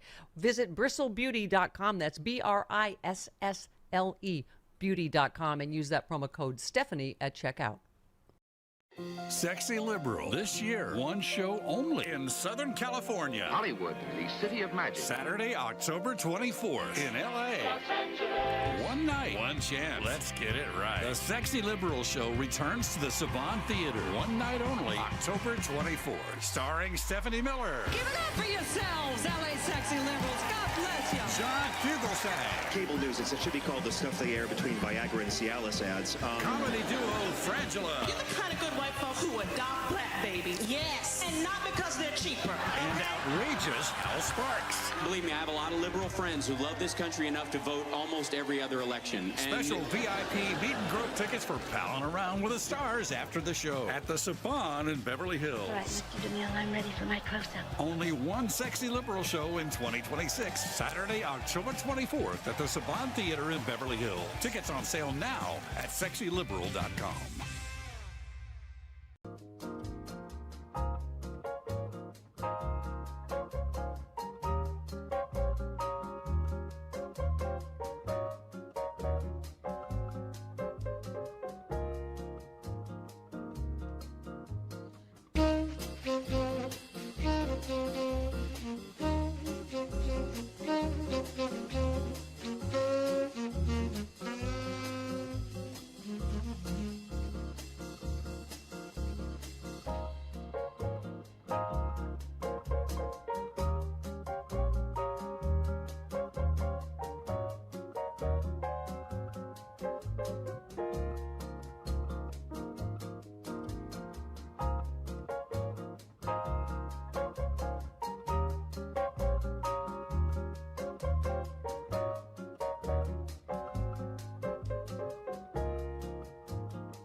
in the break room or in the lunchroom when you guys take your lunches, are y'all still friends? Or do you be like, bitch, pass me the potatoes? You know, we ain't got no lunchroom. I will say though, so everything is left and right. Everything. When we walk onto the floor to vote, when we walk into committee, it's left and right. And then we have like our own little back rooms, right? So every once in a while, they will be like, hey, you can come to our like back room, you know. So they'll invite me for stuff. They also do things like, do you want to like get into a fight so we can go on Fox News? And I'm like, I'm a pass. Really? Oh, yeah. Okay. Yeah. I mean, like, literally, Republicans are very performative, specifically in this moment, right? Like, a lot of them don't like Donald Trump, but they too afraid to say so. So, you know, in general, they're just like, I got to do what I got to do to stay in this seat and to keep my family away from all the minions that may come after them if I go against Trump. Yep. Jasmine Crockett. Funny but horrifying. Yeah, absolutely. You know who has no fear, who does go into the Fox Lion's Den and anywhere else? This guy. Here comes Mike Nellis, Chicago tough. That's right. Because now Mike Nellis gets it done. Yeah, he does. I'm kind of a weird stocky fan, like I read everything. What he calls his writes. weekly sexual harassment. Gets it done. Nellis gets it done. Now. Nellis gets it done. Nellis gets it done. He loves it when you come up to him on the street and say this. I swear it happens like every other day. It's embarrassing. But I mean, I'm wishing I canceled for the third week in a row now. I forgot how much I hate that song. I love it. When you play Hard to Get, it just makes me hotter for you. Now, listen. See, there's the sexual harassment. Miller. I'm getting it out of the way early. My wife's right over here with a shotgun. Just like, I'm scared of her. All right. Can I just say though, I'm actually glad when you know, because you're so busy. I'm glad you're busy because I feel like you, more than almost anybody, you push stuff into the national conversation that nobody else is. And so whenever I see you on CNN or wherever, I'm like, go, Mike, because you were the only one talking about Max Miller on Fox. Yeah, this has been going on for how long they've known about this, right? Yeah, I mean, they've known about it for years. I mean, before they ever elevated him into a congressional seat, he was accused of domestic abuse against Stephanie Grisham, who worked for Donald Trump. She was his deputy communications director. Yeah. They didn't care about that. Then they allowed him. I mean, let's be clear, Emily Moreno has agency in that, but they allowed him to marry the daughter of a sitting Republican senator, have a kid with her. He beats her. He breaks the 3-year-old daughter's collarbone. Not a single one of them will speak up. And then they go on Fox News, and they're frothing at the mouth to lecture me about Graham Plattner. I'm not putting up with that stuff. I want Graham Plattner gone. I want Max Miller gone. I want Eric Swalwell gone. I want Donald Trump gone. Yep. They're all creepy predators. Get them all out. Yeah. Let's talk about Katie Miller's taste in men. Okay. Boy, includes all those people. Was never in my life did I think I was going to read a story about how Stephen Miller and Eric Swalwell had been with the same person. Oh my God. But I mean, I'm not much. I don't really track stories like that, but like, my God, did that take my breath away? I mean, Mike, the headline: RNC will add funds to help Max Miller reelection bid. Yeah. I mean, it's just. Right. So he's missed the deadline. He's in. They're behind him. The Republican National Committee standing behind Max Miller, who says he'll stay on the ballot despite the serious domestic abuse allegations. The legal deadline has now passed. What did they said, I hope that Max and Miss Emily Moreno get the desired outcome they want. We're going to support our nominee. Oh, well, I assume her outcome would be not to have her child's collarbone broken or get I think boiling water thrown on her. Yeah. We've all forgotten this, but like Senator Moreno said last week that he has moved his daughter and his granddaughter to a safe location where Max Miller doesn't know where they are. And we're all just moving on like that's an okay thing to have happen to the daughter of a sitting Republican senator. I mean, look, two things here. Like, one, if they're not going to protect their own, like set aside just women generally, which clearly the Republican Party has a huge problem with. Yeah. If they're not going to protect the daughter and the granddaughter of a sitting Republican senator who is one of the nation's most powerful people, they're never going to protect you. They're never going to do anything to help improve your life. It shows you the complete lack of moral backbone or clarity that the Republican Party has under Trump. The second thing here is, all of these Republicans, and Jasmine Crockett in the clip, I'm assuming that was Jasmine Yeah, Crockett. that was, yes. That you were playing at the beginning. Okay. I was pretty sure I could recognize her voice, but I wasn't like 100% sure. But she was talking about that it's all performative, right? Like they know that Trump is a bad person. They're scared of Trump. They won't do anything. The Republicans were ready to abandon Max Miller, to cut off his campaign, to switch him out for a different candidate, if for no other reason than politically he's toast. He's going to lose to Brian Poindexter in this race. Democrats are going to pick up a seat that they wouldn't otherwise have. But Trump and his team personally stepped in to stop that from happening because they think they can hold this seat and because Trump is his protege. Trump sees himself when he looks at Max Miller, so he wants to keep himself safe. Same thing with the Tate brothers, same thing with Corey Lewandowski, same thing with Steve Bannon, all these other abusers that he keeps around him. It's disgusting. Mike, have you heard of the Representative Herrera story out of Texas? Oh, God. A little bit. Maybe not as much as you do. He referred to children as trophies, and yes, yeah, that I'm familiar with. Yeah. Okay. Are you not allowed to say that on the radio? You can't say this. No. Yeah. That's on the ban list. Okay, great. Yeah. But you're right. This party of family values. I'm like, oh my God! It just endorsed by man of God, Mike Johnson. This guy who's done like Nazi videos, and told Shannon Watts just because you got cream pie doesn't like. Oh my God! I mean, I can't. The New York Times said that they can't even print most of the stuff he said. It's a family newspaper. And I want to be clear about this. Like, it's easy for this to become like a partisan political football. And obviously, the Republican Party has a huge problem here. The Democratic Party has predators in our party as well. Obviously, there's a ton of people that are in the Democratic Party all over the Epstein files that would love for the Epstein files to never be released.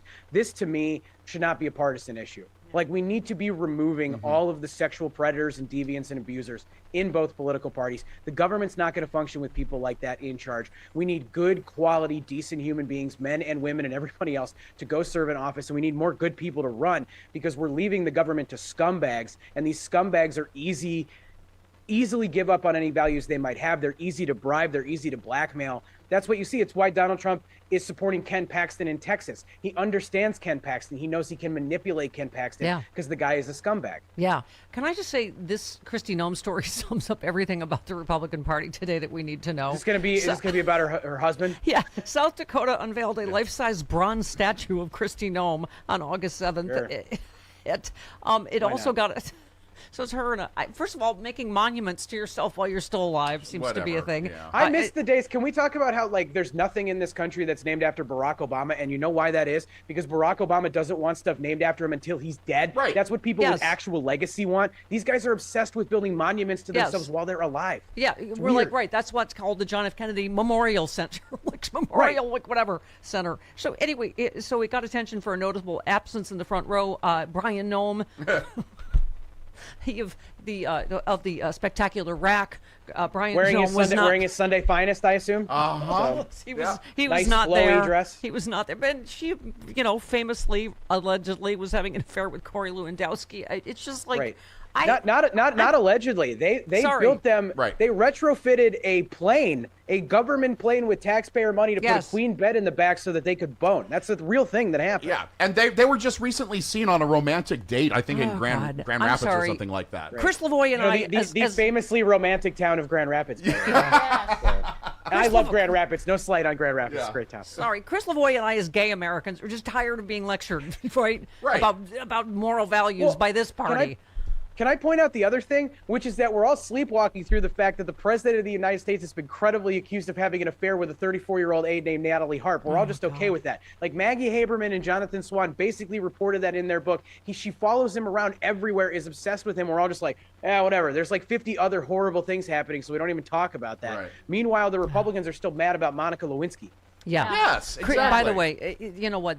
Chris leaves me those notes almost every morning that say, "You are all that matters to me," just like Natalie does for. If I ever had an employee that said that to me, I would run as far away from that conversation. I would too. That's. Oh. Yeah, Chris is also. But unlike Donald Trump, I love my wife. Chris is that's also the message I'm sending you, Stephanie Miller. Chris is also my Todd Blanche. He said, if you ever fire me, I will just say I love you, sir. He calls me sir, like Peppermint Patty. But anyway. Mike, how am I supposed to react to that? Yeah, why? Just don't. You want me to react? Just don't. I don't know. Where else do we go? Oh God, Bill Cassidy. This party.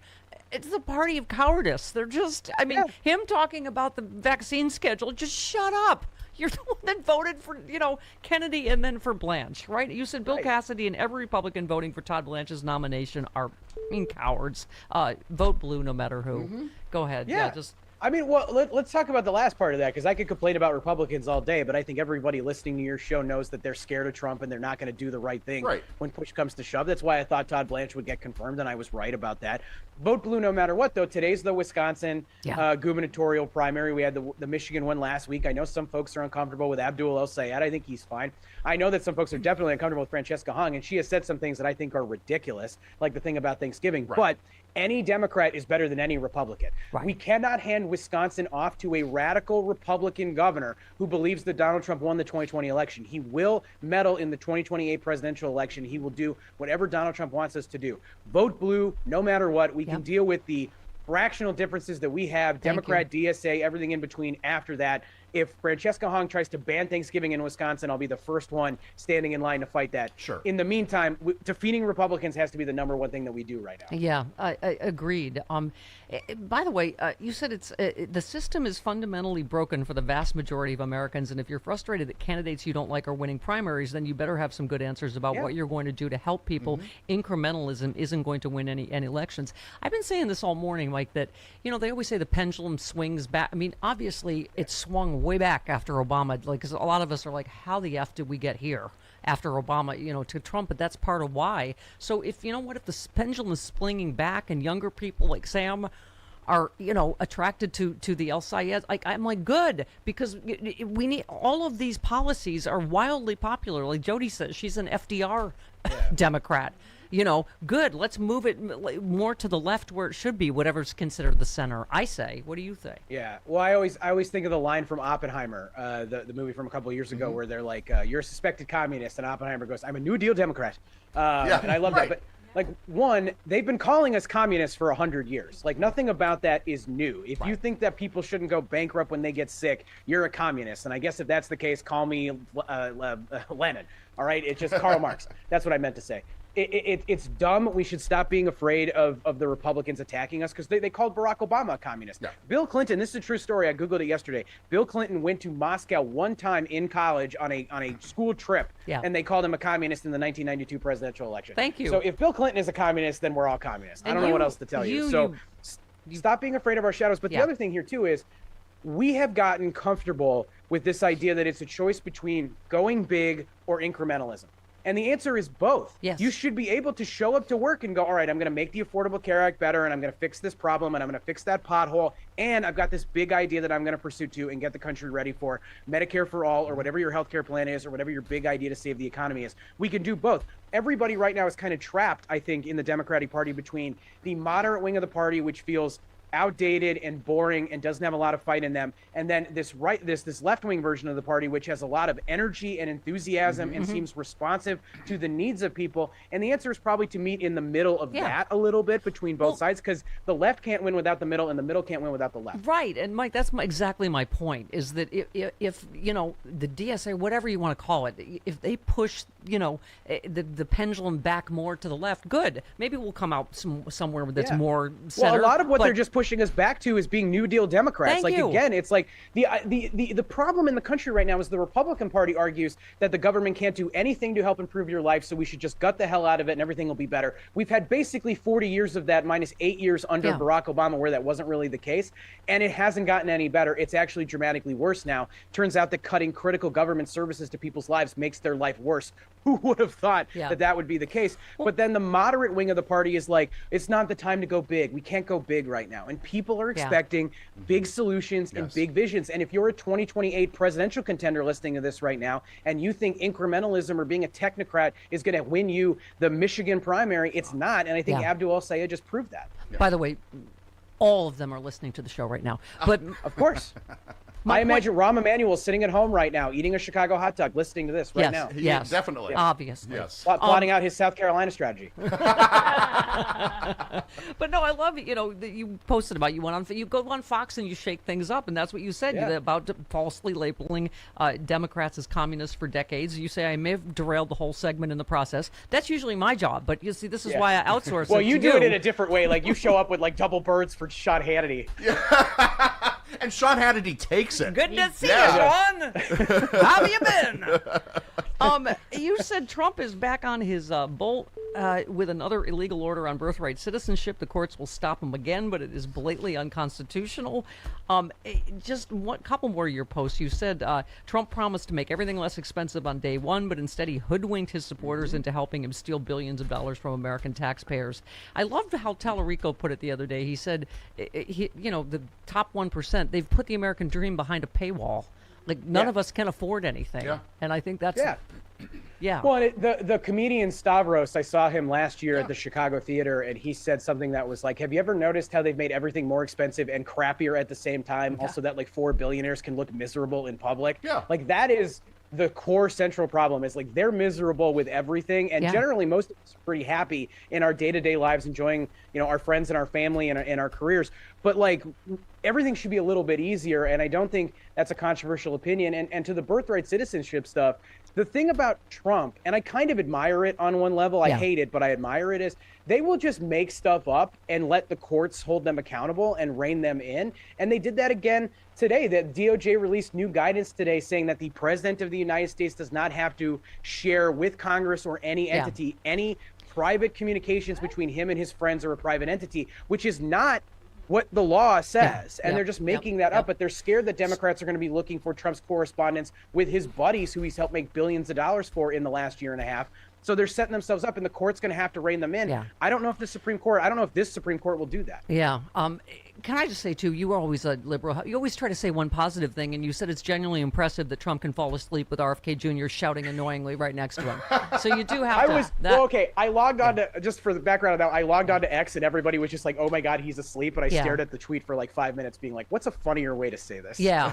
Well, because Bobby Kennedy, I've said, it looks like a boiled catcher's mitten, sounds like he's gargling pennies. And so you're right. Or like in a garbage It is disposal. impressive. I mean, if I had a 6'4" man going something vaccines, everyone something, and I fell asleep, you'd be impressed by that. Yes, absolutely. All right, we have linked to everything Mike does. He wrote a great piece. The one fear I didn't have today. You're talking about being in the hospital with your son who had his tonsils out, and but it's just so like you're absolutely right. For people that can't afford health care of any kind, it is really a terrifying time in our country. So thank you for just making stuff personal so people can. Yeah, of course. Yeah. I mean, when they wheeled him back, I mean, logically, I knew he would be okay, but like, I hated the feeling of like him going into a back room and me not being able to help him. So like, imagine that plus financial strain. Yeah, exactly. Give the lovely Mrs. Nellis my best, and I love you, Mike Nellis, in such a pure way. Goodbye. Right. We'll see you next week. See you next week. There he goes. This portion of the show. Haven't been keeping up with politics, and then you guys asked me to come back on the show, and I have some bad news I just found out in the political world. Donald Trump is president again. Yes, I did not know. You are correct. Thank you for paying attention. Thank you. No wonder you look so beautiful and young. You haven't been watching the news at all. Nope. Wow, my look at secret. you. Is that your skincare routine? Honestly, yes. The night he looked like he was about to be elected, I turned off the TV, and I have not turned it back on. Yeah, that's how you deal. That's awesome. I'm just like... You're a lying liar. Oh, that's nice. I look out the window. Nothing's directly on fire. I'm like, that's nice. Okay, everything's good. I like it here in my bubble. Okay. Guys. But she boned up on the news for us, and no, my girlfriend doesn't watch the news at all. Like she's got a girlfriend now. I didn't know. Yes, you don't need to write. No, you don't, because they are fantastic. Don't stop writing the hot lesbian. What do we call them? Like, scenarios that you write for me with hot female celebrities. You know, because fan fiction. Yeah. Fan fiction. Yeah, she just always like Jennifer Garner was at a political rally and got lost and rang my doorbell. But when she writes it, it seems plausible. It's really good. It's manifestation, really. Yeah. But anyway, okay, so we got a new girlfriend, or she's been around. And she's related to the Grey Gardens ladies. Yes, she is. She is a Bouvier. Oh my God! Well, pardon me. She's related to Jackie Kennedy. Yes, you know, distantly, but whatever. Anyway, what was I? Oh, I was explaining to her our whole, us writing female masturbation scenarios. Because, Krista, boys don't understand that we can't just look at a picture. It has to be, right? No. It has to be a good storyline, good writing, like a plausible plot. It's got you got to stimulate the brain and create some drama and excitement. You know, you can't just look at body parts and go, ooh. Yeah. Well, it has to be like the writing in porn is, you know, Jen is a good writer, so she needs a plausible plot, good writing. There needs to be nice lighting. Body parts is all it takes.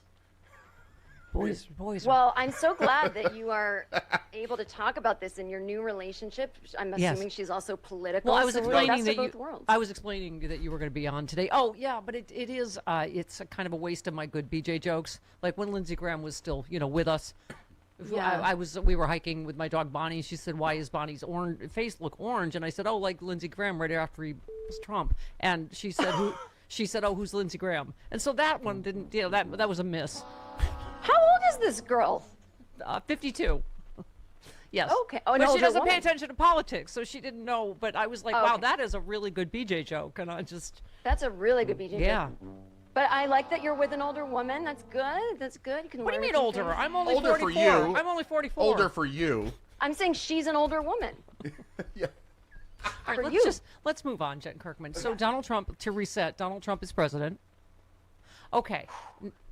And then everything else has gone to since then. But I don't know, is there anything in particular? The East Wing of the White House is gone. Yeah, so they just, I don't understand. This is the problem.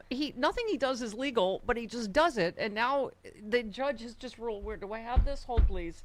Appeals court orders a halt to the ballroom construction. Well, the East Wing's already gone. And yeah, a little late, buddy. Because Chris is a misogynist, I said there's a gaping hole where the East Wing was, and he thought I was referring to Melania. But that's not what I was saying. Chris. She's the only first lady whose vagina we've seen. It's true. It's true. It's so classic that, like, okay, something good happens, but it's too late, you know? Right. So, well, yes. It'll so get appealed. I know, but now what? It'll get appealed. Okay. But so will they have to rebuild it with my taxpayer money? Yes, thank you. That's what I mean. It's you know, oh my God, it's the reflecting pool, and now the helipad is also, you know, up, so he has to redo that, and it's all like on our tab, right? Well, I mean, I always say things like that. I'm always like, on my tax dollar. I don't actually know. Do our taxes pay for this? Yes, all of it. Yeah, all of it. Great. Yes, that's Perfect. on you. That's on you. Yeah. Now, I'm not upset that his helipad isn't working. Just saying, for no reason in particular. The thing is, Marine One has landed countless times on the lawn. A helipad was never needed. No, it's not necessary. In the last and apparently he 50 wanted years. granite, which isn't a good surface for that. And okay. Oh, that is hilarious. You're right. It's always just landed whereas. Exactly. Yeah. But he wants it to land on like a concrete surface. Yeah. He wants it to be the Great Seal of the President of the United States that it lands. Hey, let it. Maybe throw some nails down there. I don't know.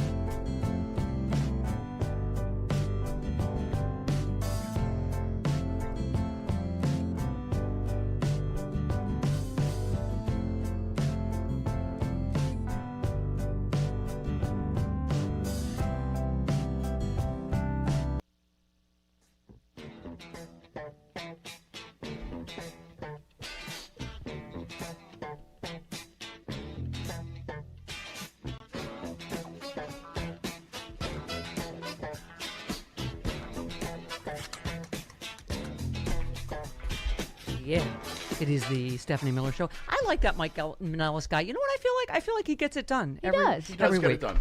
And tell him that. And on many, many different formats, not just the Stephanie Miller Show. He said yesterday on Fox News, I called out Trump for raising taxes on workers with these stupid tariffs and engaging in the largest redistribution of wealth in American history. They are stealing your money and giving it to corrupt billionaires. Burn it down. See, he gets communistical sometimes. Yes. Good for him.